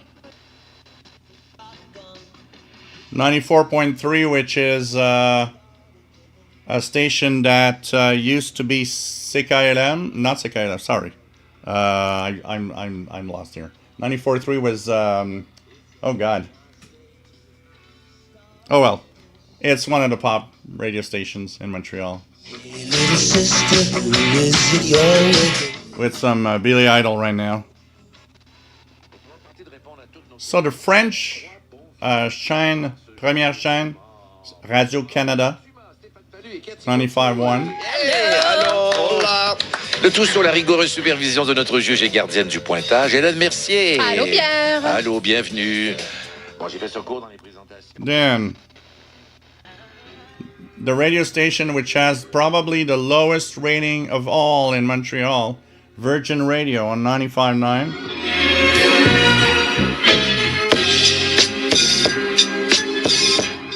So that's 95.9. C'est quoi, which the story with this station, 96.9, is that it used to have 300 kilowatts of power. So this is a pop station. So the story behind C'est quoi is that when they filed their application, in the power, they actually had a misprint. So instead of asking for 30 kilowatts, they printed 300 kilowatts. And for some reason, the CRTC back in the 70s said, yeah, sure, let's go for it. And they got a license, and the license stipulated that they were allowed 300 kilowatts. And they became the most powerful FM station of all in Montreal. And they exploited the full 300 kilowatts at some point. And when you would go on the highway with a car and leave Montreal, it was just amazing. You'd lose every single stations around, but you would still hear this station on 96.9. They would make it so far away with that power, it was crazy. And what did it give them? Of course, back in the 80s, the number one station in Montreal was always C'est quoi 96.9. Why? Because the power made them, heard everywhere. So everybody would hear them. Every single, like the crappiest radio would hear it. It was just an amazing thing. Today they're back to a much lower power. They don't use 300 kilowatts anymore. 97.7, our Montreal only rock station, Chaume FM.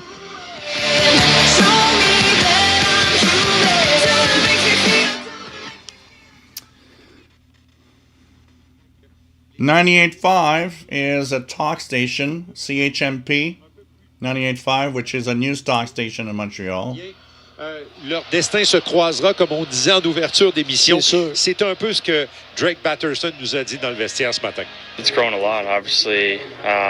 Two young teams. And I'm pretty sure that it's a sports coverage of maybe the Montreal Canadiens or something. 99.5 was a station called Weekend. And there was a controversy on this one lately. So they're playing a U2 song, 99.5. So, 99.5 music station, owned by a small company called Leclerc Communication, had a deal with a company called Québécois here in Quebec. Québécois owns a lot of media, owns newspapers, owns TV stations, online, like the cable news channels. So they asked to have a radio station, which the CRTC said, nope, you're too powerful. We can't allow you to have a radio station with everything you already have and you already own. So 99.5, being an alternate company, they got an idea. So Québécois has an online news outlet called Cube Radio. It's a streaming-only service. And it became kind of fairly popular at some point. Now, they got a deal with them saying, okay, according to your license, you're allowed 12 hours of music, and we could have 12 hours of news talk, and you still meet your license requirements. So, they are paying this station to have 12 hours of Cube Radio, Québécois-owned stuff, on the station every day. And at night, as you hear, they're back to music. So the other companies didn't like that. Bell and others said, no, this isn't fair. This is like giving, the station to Québécois and telling them, well, do what you want. So what happened is that the complaint, and the CRTC came back with a decision this week. And they said, nope, there's no problem there. They're following their license rules. And the Québécois doesn't own the station. And even though they use their news outlet 12 hours a day on it, it's all right. There's no infringement of any rules here. You can continue, it's fine. So, that's what happened. 100.7 is, I believe, the kind of the music service of Radio-Canada, CBC.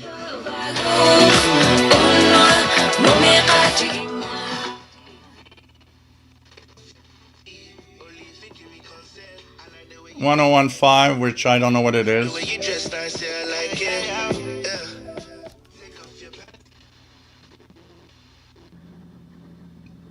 102.3, which sounds very weird right now, is some kind of community-driven radio station. 103.3 is just on the South Shore of Montreal here. It's a CHAA.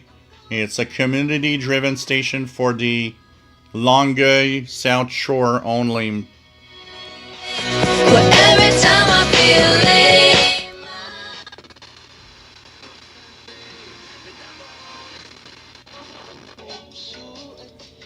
104.5, I believe, is a Maghreb community radio station in Arabic on 104.5.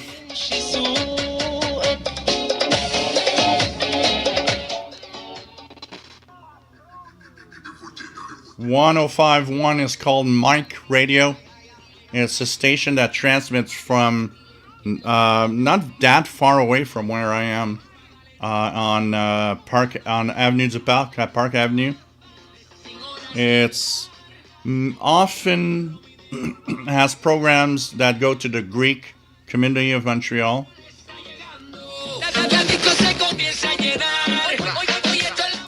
Then we've got 105.7, which is a station called Rythme FM. It's one of the very popular stations for, I would say, adult pop contemporary music type thing. They would be like close to number one in Montreal, 105.7. Semaine de rabais avec des offres exclusives et la livraison est gratuite. So this is an ad. 106.3, which another community-driven station.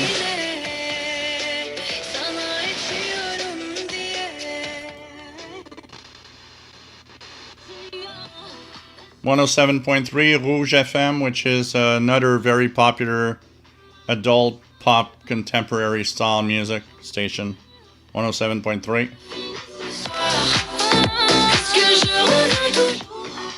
And what I like the most, I don't know if we're gonna hear it here with all the noise. I'd like if we could. We don't, unfortunately, because of the noise here. But the 107.9 is my favorite station on the FM band, which is WVPS NPR station out of Burlington, Vermont. So that was a scan of the FM band. I hope, and with comments, I hope you kind of enjoyed this moment. Lots of stuff happening here, pretty much. Yeah, the CRTC has decided that they would do a lot of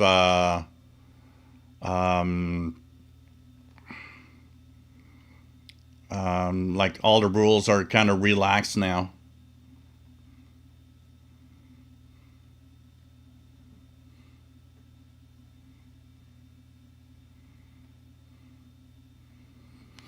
So, okay, let's go down here a little bit. Ricky says Old University runs 1 kilowatt station on 1690. Yeah, CJLO on 1690. Yep, comes in okay here on the where I am. Almesam, nice to have you here. It would be nice if SDR Uno had slope tuning.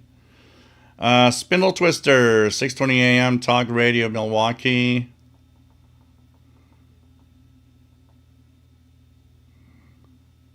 Alright, Dodd. Good night, Joe. Take care, my friend. Stay safe.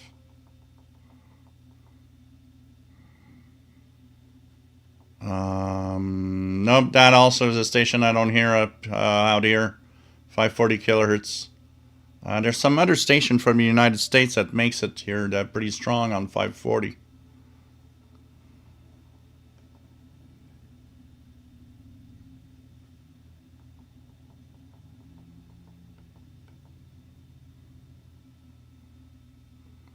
I mean, there's some interesting, because if you take out all the trash stuff, because I hear it from time to time, there's some interesting things in the AM band in the United States. But it's mostly, and most of the time, on those frequencies where they're not very high power, they're more community driven in an area and stuff like that. Because there's a lot of crap, but there's mixed in, there's some stuff. It's just so much unique. Yeah, CKMF, that's what I was searching for, Jean Arash. And Kavir, is it possible to buy a good mag loop antenna with a high quality cable supplied? I don't think I can change the supply cable on MLE30. Well, I think you could. I think it's a question of, taking the time to look at it. It's not that difficult of a job. But, loops, what you get with the MLE30 is pretty surprising already. And honestly, if you don't change the wire, it depends on your environment. It might or might not impact at all. And loops that have higher quality stuff are much more expensive. And when I say much more expensive, it's not, $20 more. It's like you're talking about $100 more, which is not even worth the price of the cables you're going to get. So it depends what you want to do. But it isn't that difficult to change a cable by yourself.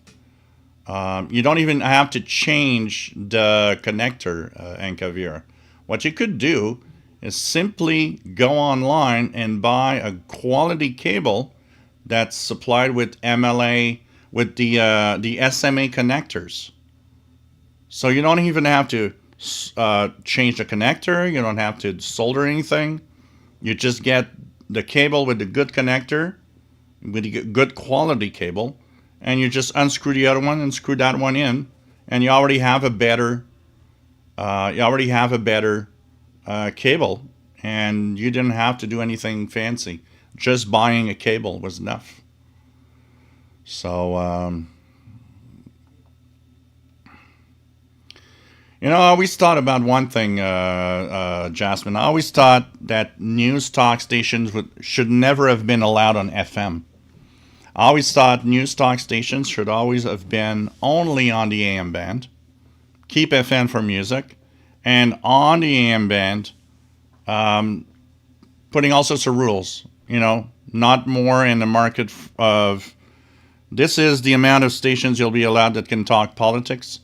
And you'll have to have stations that talk this or do that or do that. After that, you have to change the format.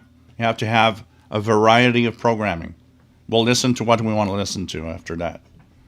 So, oh yeah, the BBC is night and day compared to, a lot of the stuff we hear. Ian Millett, here in Baltimore, I would listen to a Montreal AM station on 900 that played old-time radio dramas around 11 p.m. It went off about 3 years ago. What was the call sign? 900, because there was no stations on AM in Montreal on 900. So what could it have been? That's a good question, because there were never any 900 kilohertz station in Montreal. 900 kilohertz OTR Radio Canada. Anything popping up? Radio station on 900 in the Montreal area was a CKTF. Oh, it was in Sherbrooke. But that was a simulcast of CJAD. There's also 900 kilohertz CHML in Ontario, Hamilton, Ontario. And they went off the air in 2024. Is that what you're talking about? Because 900 and Sherbrooke went off in 2006. 900 and Hamilton, Ontario went off in August 14, 2024. So that would have been probably what you would have, one of the stations you would have heard. They were Canadian, but not for Montreal. So, because there was never an AM station on 900 in Montreal itself.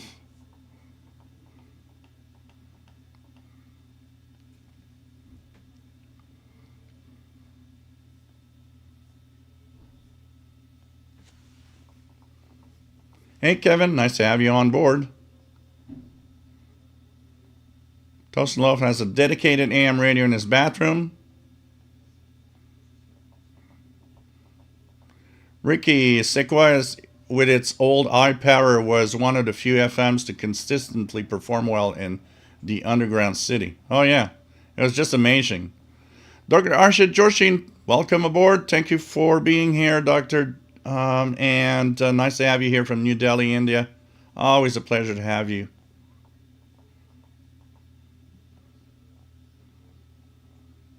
Oh, Jasmine says one of the songs she sings at karaoke. Well, that Billy Idol song I do sing at karaoke.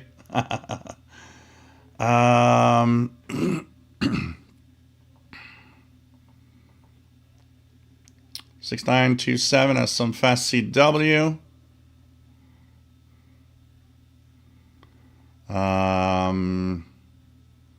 Madrid DXer doesn't want medium wave stations in North America to end because it gives some DX targets in the UK. Yeah.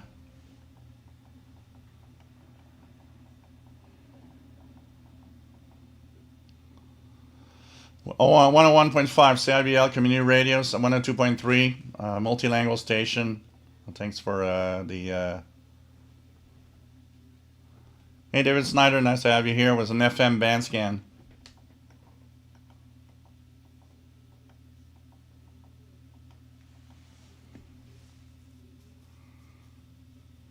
Sean Arash, multilingual station that I used to work for. They used to broadcast in 7 languages. So, okay.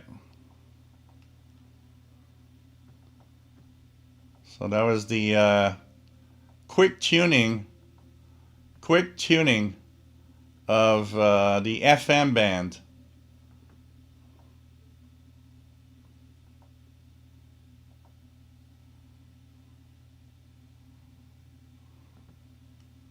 Now 5130, sorry guys, 5130 is WBCQ.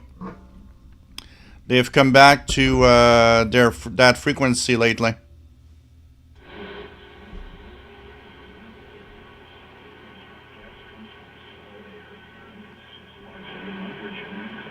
Yeah, pretty good signal here. 5130 is WBCQ. They've reactivated that frequency actually. It's not a pirate scatology. It's really WBCQ. Yeah, Soak Up the Sun by that girl.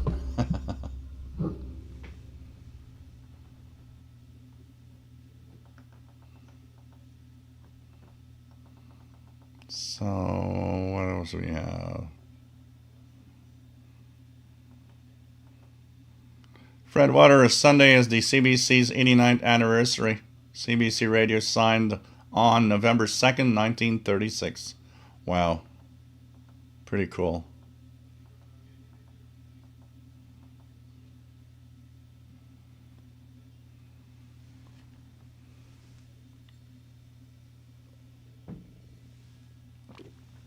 Yeah, Radio Timtron International is a broadcast over WBCQ on 5130.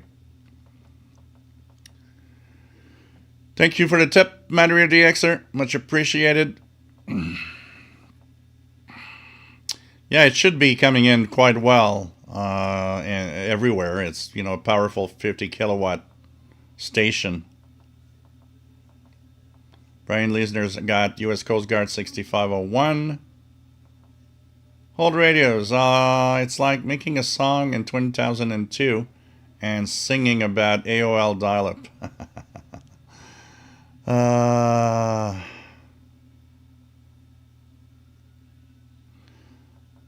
Scatology, but I don't think WBCQ is broadcasting around this time. Yes, it is. Scatology. It is WBCQ. They have reactivated 5130 in the past 2 weeks. And it is WBCQ.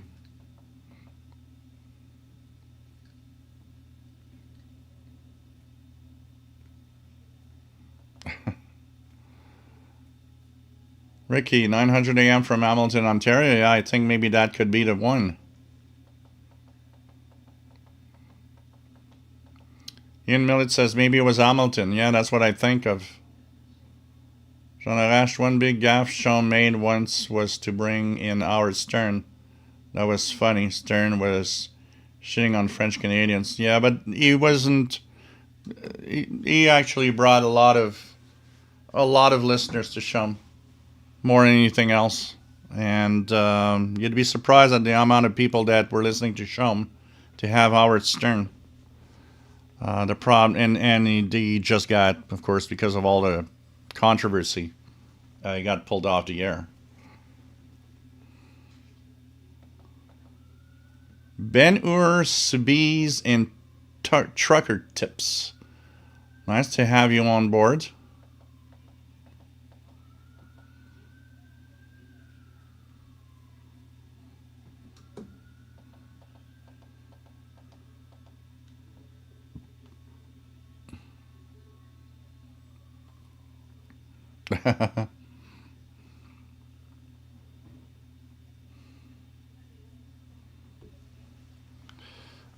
What else do we have?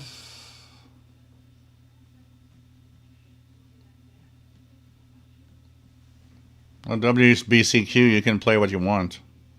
There are no rules on shortwave. By the way, for those that don't know this, the rules that affect AM or FM radio in the United States on what type of music you can play and the royalties paid do not apply on shortwave broadcasts. Shortwave broadcasts can play what they want without ever having to pay any royalties to anybody. It's a very specific rule of shortwave broadcasts. So a station like WBCQ could just play what they want, and there's no rule.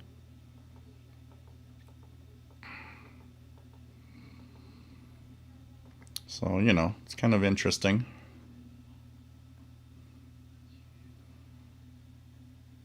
Yeah, that's when they had that Area 51 type broadcasting going on there. Honestly, man, that has changed. Now it's I don't know. It's interesting to. I'm sometimes wondering on you know, where to get all the money to do all this stuff, because a lot of it is just not paid by anybody. It's just there, you know. It's just funny when you think about it. So, you know. And let's go do a little scan of the pirate band here, if I hear anything special. Upper sideband.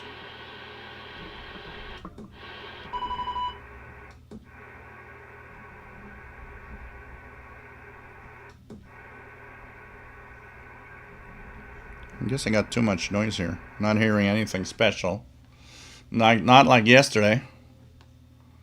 And if I look at the pirate bands here. So there's a Good Evening Radio on 6925. Dick Bulger on 6930. Radio Comedy Club International on 6950. And that's pretty much it from what I see here. So kind of interesting. Kind of interesting.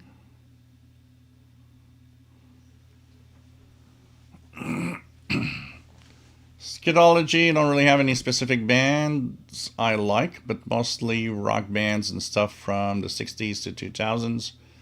You'd think because I'm a Gen Z, I would like more stuff from the 2010s, but I mostly like older stuff. You know, it depends. They're all different on that. It all depends on how you got brought up, what you listened to as you were growing up. There's a lot of things that will define the type of music that you know, you like through your life. Mine was defined by I'm a Generation X. Shows how that idiot calling me a boomer doesn't know what age people are. And so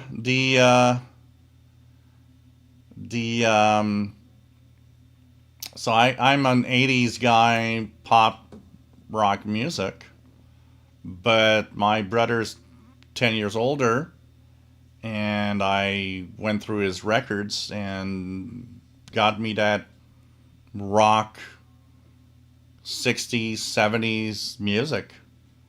So I'm all mixed up. You know, I could put some Michael Jackson and then listen to Led Zeppelin and then go to the Doors. I have all of that mixed in here. So, you know. Jean Lavache, I suspect CRTC rules don't apply the same way to French and English broadcasters. Anglos can have ours turn on Shum and Don Cherry on CBC TV, attacking Francos, and the CRTC is silent. Yeah, but there's attack and attack. I think we have to stop being... I'll say it as it is, as a Francophone guy. We've got to stop whining about people calling us whatever name.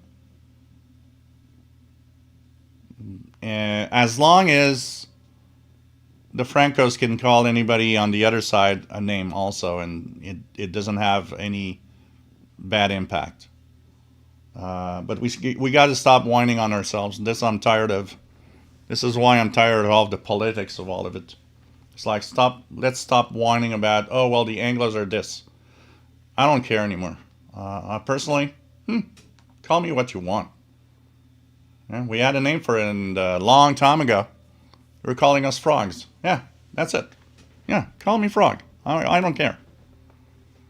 I'm past all that shit thing. I think this is what's holding all of us back into the same old crap all the time. It's like we all continue whining about our little freaking same little thing coming back all the time. It's like that's not how we move on. We move on by looking forward and looking at where we're going and what direction we need to take. And this is how we're going to be somebody someday. That was the statement of the night. Yeah, I know, Jasmine. But it's what we like in music is very personal, first of all, and it's a mix of all sorts of things as we're growing up,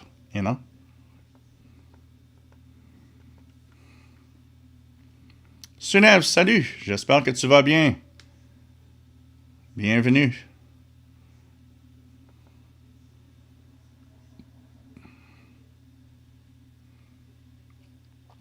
We're all getting old. We're all getting old. Ricky, local RF noise is finally off. Scanning HF, how to see what's out there. Wow. Skidology, like Nirvana, Queen, Ozzy, Def, Leppard, Bon Jovi. Yeah.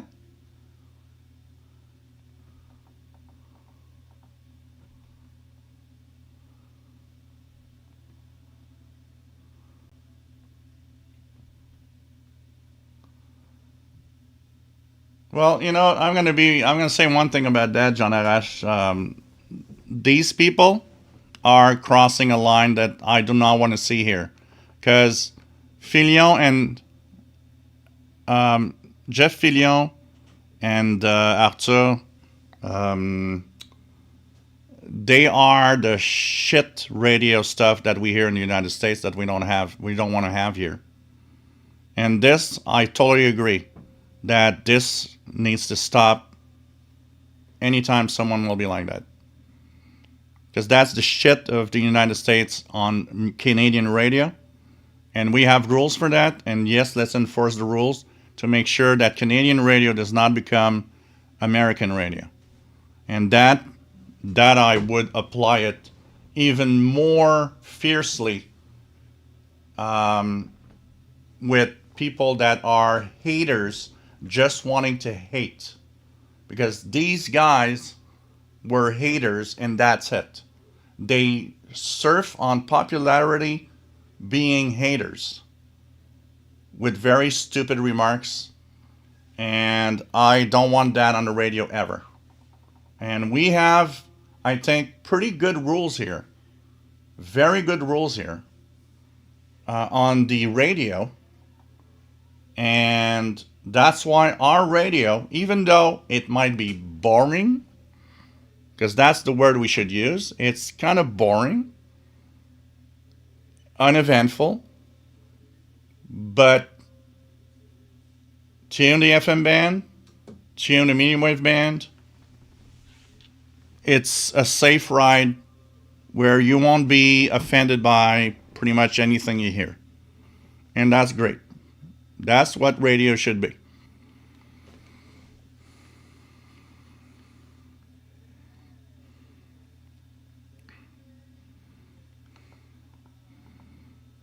And David says, hey, the frog is an awesome vintage receiver. I know.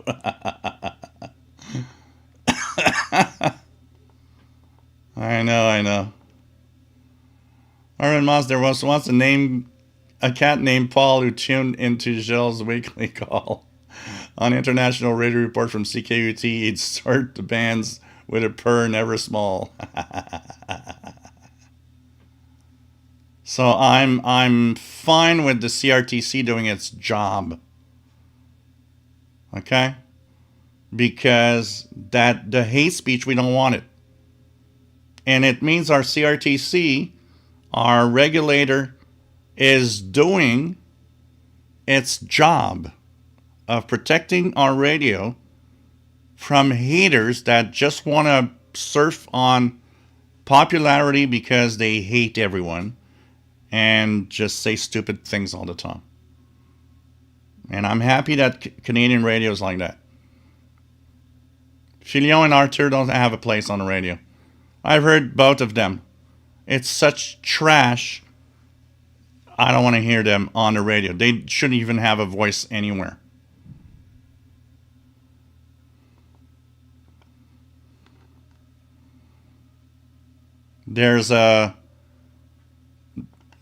This is where I always say there's a limit between hate speech and free speech. Free speech doesn't mean you can say anything you want all the time. Free speech means you can say what you want with a certain limit of respect. Hate speech becomes when you don't respect and you start just hitting at targets with false claims, with stories that aren't true. With that, you take out of the radio immediately. And I'm okay with that. That's hate speech. You know, hitting at a community for some reason. You know, that community is bad, that community is bad. Oh, since those people are here, it's like, no. We don't need that on the radio or on TV. And I am 100% behind the CRTC, honestly. Okay, Michael, we need to head to the future, absolutely. La Raza for Trump. What? No offense? Yeah. I suggest you change your name in the next 2 minutes.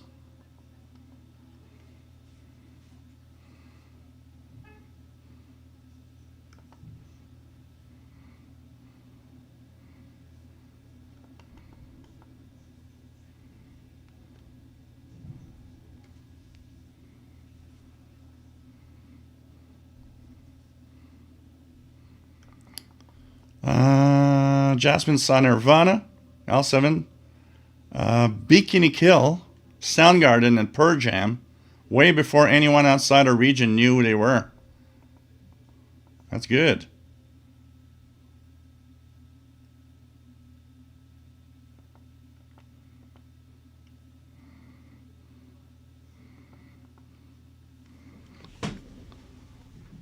There are very clear rules that say what is safe and effective or not. And it is actually very effective to remove shit from media.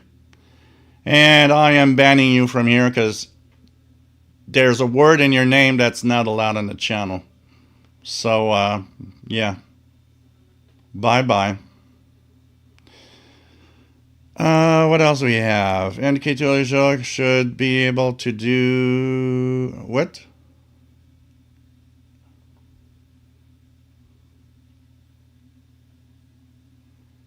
Oh, yeah, we need to hear the Alex Jones shouting the MLE-30.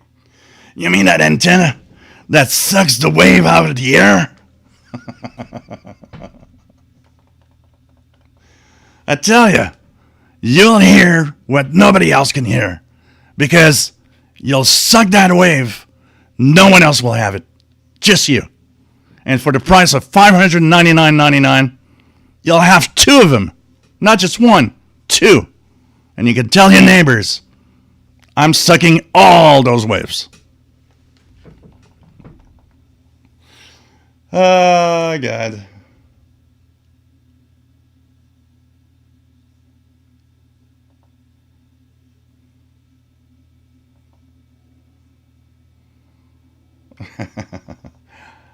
Good. Oh yeah, it does. It does. You know, Toast and Love, that's the other thing that I find we should not have caved in. Here in Canada, for a long time, there were small exceptions depending on what it could be and how long it is. For a long time, religious broadcasting was not allowed on AM FM at all. We're not allowed to have and own a AM or an FM station. And there were exceptions that gave some stations a possibility of like a 1 hour religious show on a certain day, or so there was exceptions to that. So there were a little bit of religion on some stations at very specific times. But you could not own a religious station, and there were a lot of groups that wanted to have their 24-hour, religious broadcast. And one of the stations that did something for that a while ago is a station that was set up in New York State, just across the border from Canada, on AM 760 kilohertz. And what they did is they would broadcast from the state of New York, but point their antennas so it broadcasts towards Montreal. And of course, we hear them really well. They're still on today. And they were 24-hour religious broadcasting. Unfortunately, today, they relaxed the rules on that. And anyone asking for a 24-hour-a-day religious broadcast would be accepted as a possibility. And I always thought that this should never have been relaxed as a rule. Personally.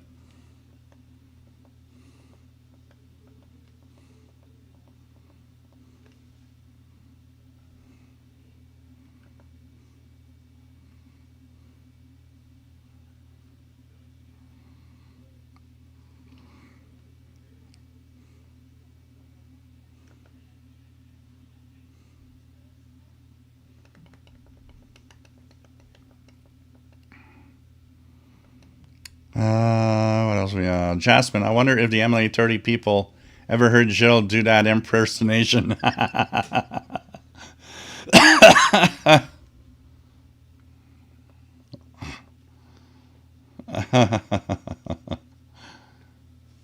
Oh, God. Man, that was my Halloween of I don't know what year when I had my tinfoil hat on. And I would promote the MLA 30, Alex Jones style. Church or radio. Well, that's different. It's not church on the radio. It's church of the radio. That would be different.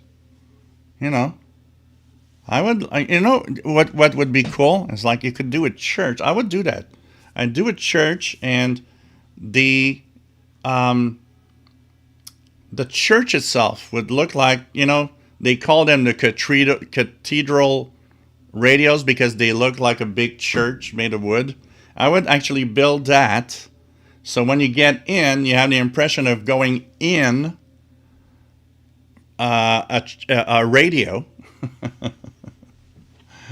And there we would be tuning the radios. There would be a radio for everybody that sits down, and everybody could tune whatever they want. There'd be little earphones, It's like, and you could just, enjoy the radio gods.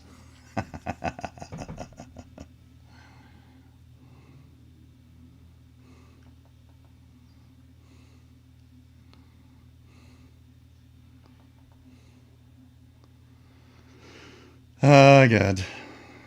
Fred Water, in the 30s, there was a Baptist station, a Catholic station, and a Jewish station in Toronto. They were at war with each other. It was so bad they pulled all their licenses. I guess that's maybe where it comes from. Maybe that's where they decided, whoa. Let's not do let's not give licenses to religious stations that would be under a religious motive.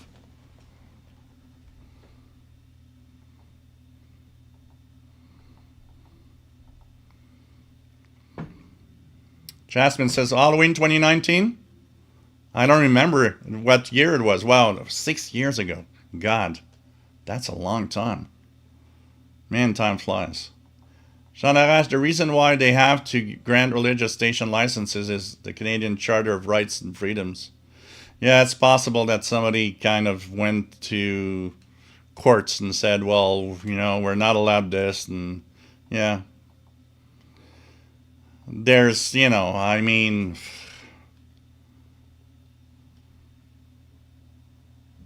we are in a free speech country, and I mean, there are things we don't agree on necessarily, but if it doesn't hurt anyone, yeah.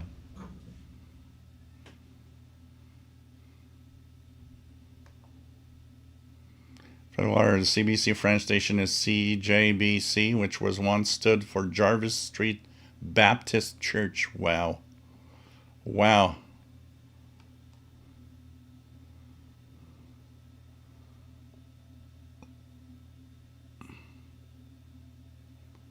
Yeah, everybody's starting to say, hey, it's 8 p.m. It's that game is starting. Tosinlov, you sounded possessed from the kitchen.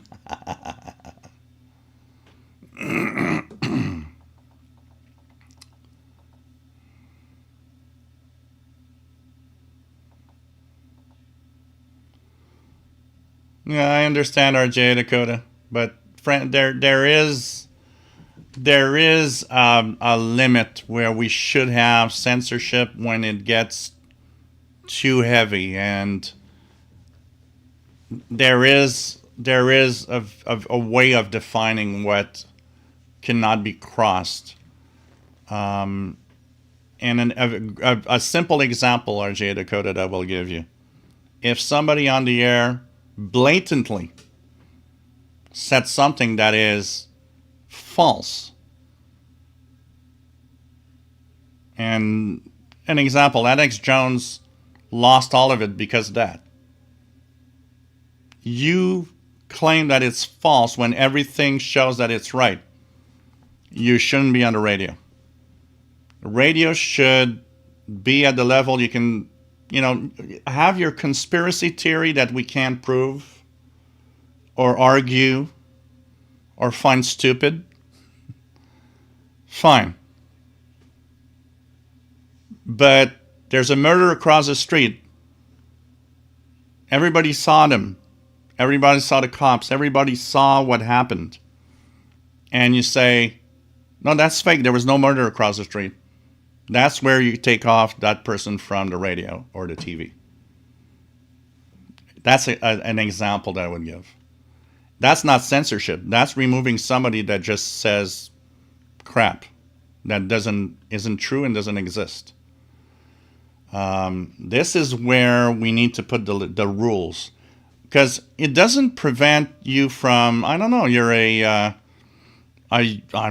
you believe in aliens and that they come here all the time and whatever. You can have your show and sell us your crap of aliens are here, and there's been, I mean, you can have your staff of, well, I think we've seen some in the surrounding area of the suburbs of New York, and it's like, there's no proof. There's no proof it's true. There's no proof it's not true. You're at the limit, to the fringe of. Yeah, all right, but there has to be a limit. There has to be a place where you actually go too far. You cannot just say anything you want.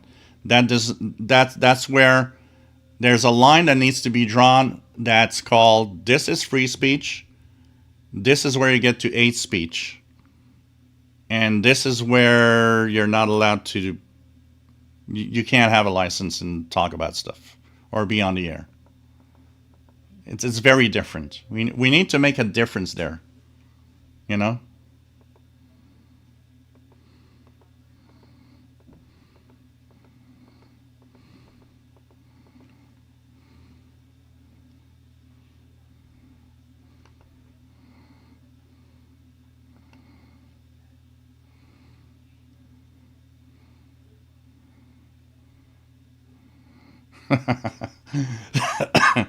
Just been imagining Jill riding a horse with a radio on, in on hand up to his ear, thanks to that hat.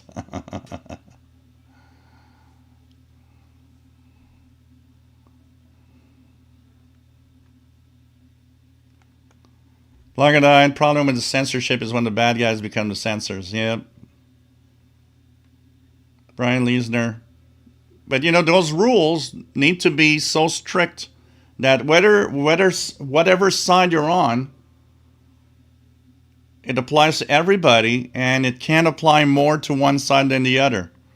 And this is the big problem also now, is that depending who's in power, it applies more to a certain group.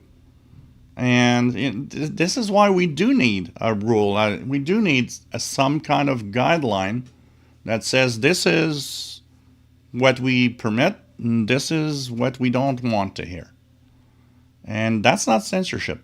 That's just giving a guideline of, it doesn't prevent you from giving your opinion.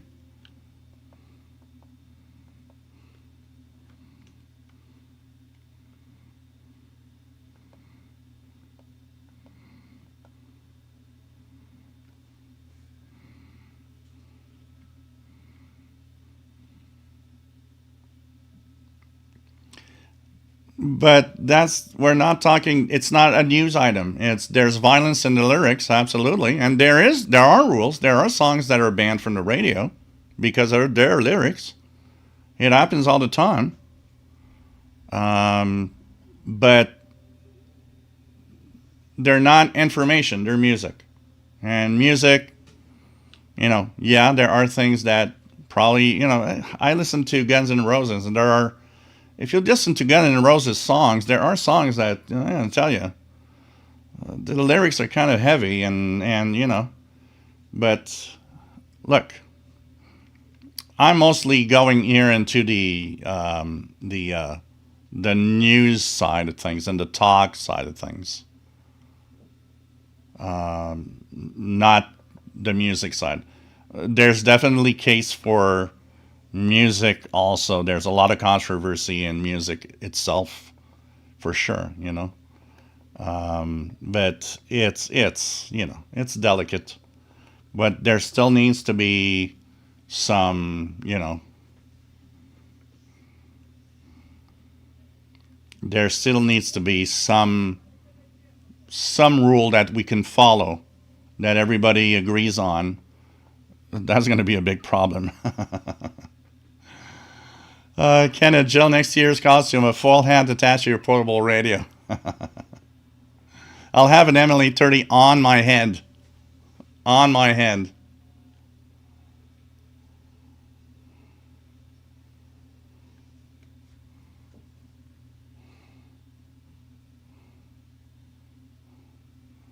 Yeah, but that propaganda, look at the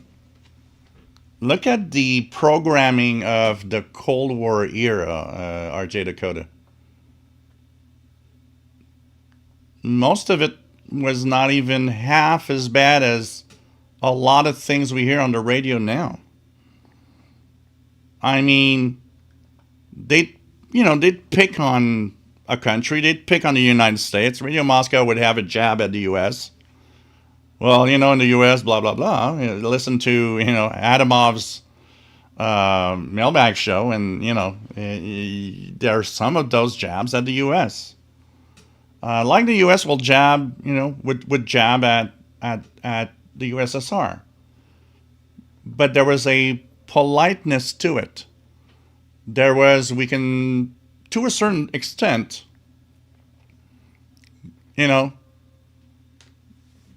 pick on you, but even then there were rules. Everybody had rules. Everybody was like, you don't cross this line. We don't go further than this line. So, it was, yeah, well, you're saying things about us that maybe are or not true. I'm not sure. And everybody had their ideology. That, for me, there was no censorship to be done on pretty much most of what I heard on communist stations at the time. It's an opinion on something, and that's it. And there was a politeness, like I say, there was a politeness to it, where they didn't cross the line. They didn't go, it was not like if Radio Moscow would have gone on the air and said, hey, if you're a communist, and you're part of communism in the United States, kill an American. Now that would cross a line. That would be unacceptable. Or the same on the other side. It's like, hey, if you don't like the USSR and you want to be with us, kill a Russian. That's not acceptable. Well, you know what? Today's radio, and particularly in the United States, is there. You could almost say on the air, you should kill that person. This is where I say we crossed the line that should not be crossed. There's a way of saying things. There's a way of getting the message across. But we need to have a definite line where it stops. And that's it,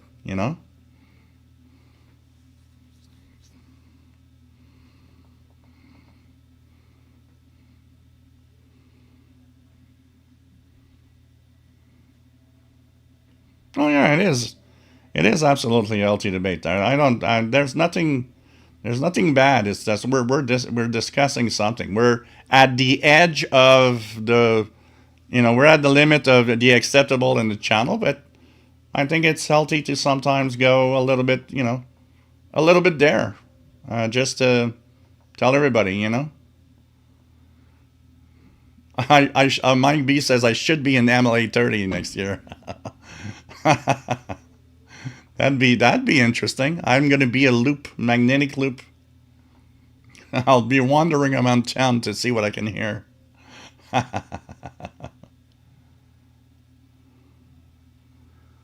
Yeah.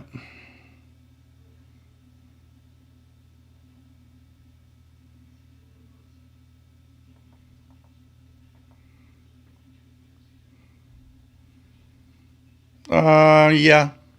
I've heard the four-letter word on the CBC. More than once. And on private stations too. The French one too. I've heard it. It's generally accepted. The rules here is that if nobody complains, it'll just go. It's just accepted. It goes on. That four-letter word doesn't. I think it doesn't. Create much of a stir for anyone here. So in a once in a moment talk, I think people have more of a good laugh than be offended and complain.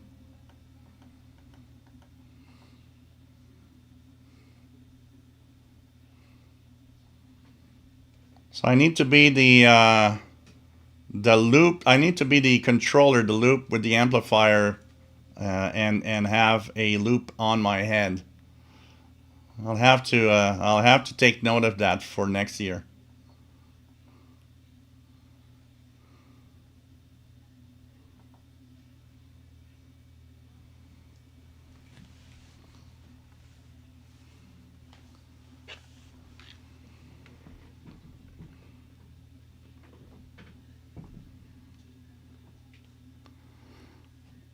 Here, usually when the four-letter word comes in, it's really, it's not an occurrence, a regular occurrence. You'll hear it here and there by accident from someone for some reason in an event. But you don't hear that every day. And you don't hear it more than once in a show. That's for sure.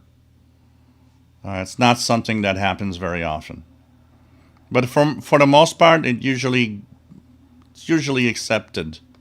I haven't heard of a show that was, canceled or was, the CRTC went after just because there was one curse word in some show. Toslov, if you were an antenna, what kind would you be? Oh, God.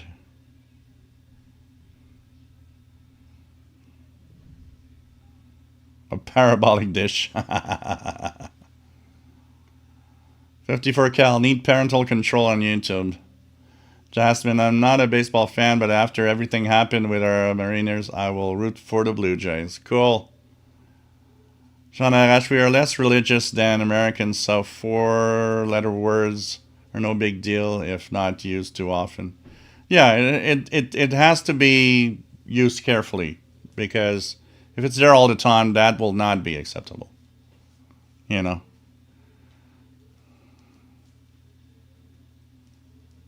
Kenneth, our local PBS station used to show movies without censorship before the FCC crackdown. Yeah.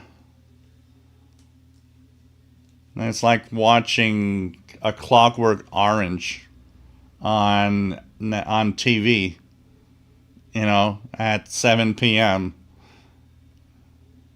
Hey, kids, come watch a movie here. Yeah. What are you going to do? Censor the movie? Or leave it the way it is? Oh, God. So, hey, guys, I'm going to say goodbye. I hope you enjoyed this Halloween show. And thanks all of you for the donations. It was much appreciated. We'll be back next Saturday with another live show. And it's going to be a lot of fun once again, I hope. And there are ways to discuss about stuff without, you know, going crazy. So next week, of course, remember that tonight in North America, we are turning our clocks back 1 hour. So before going to bed, don't forget to do it. Or if you have fancy equipment, it does it on its own. Thanks everybody for being here. It's always a lot of fun. Stay safe. And see you next Saturday. Take good care, everyone. And don't think too much about these stuff. It's too complicated.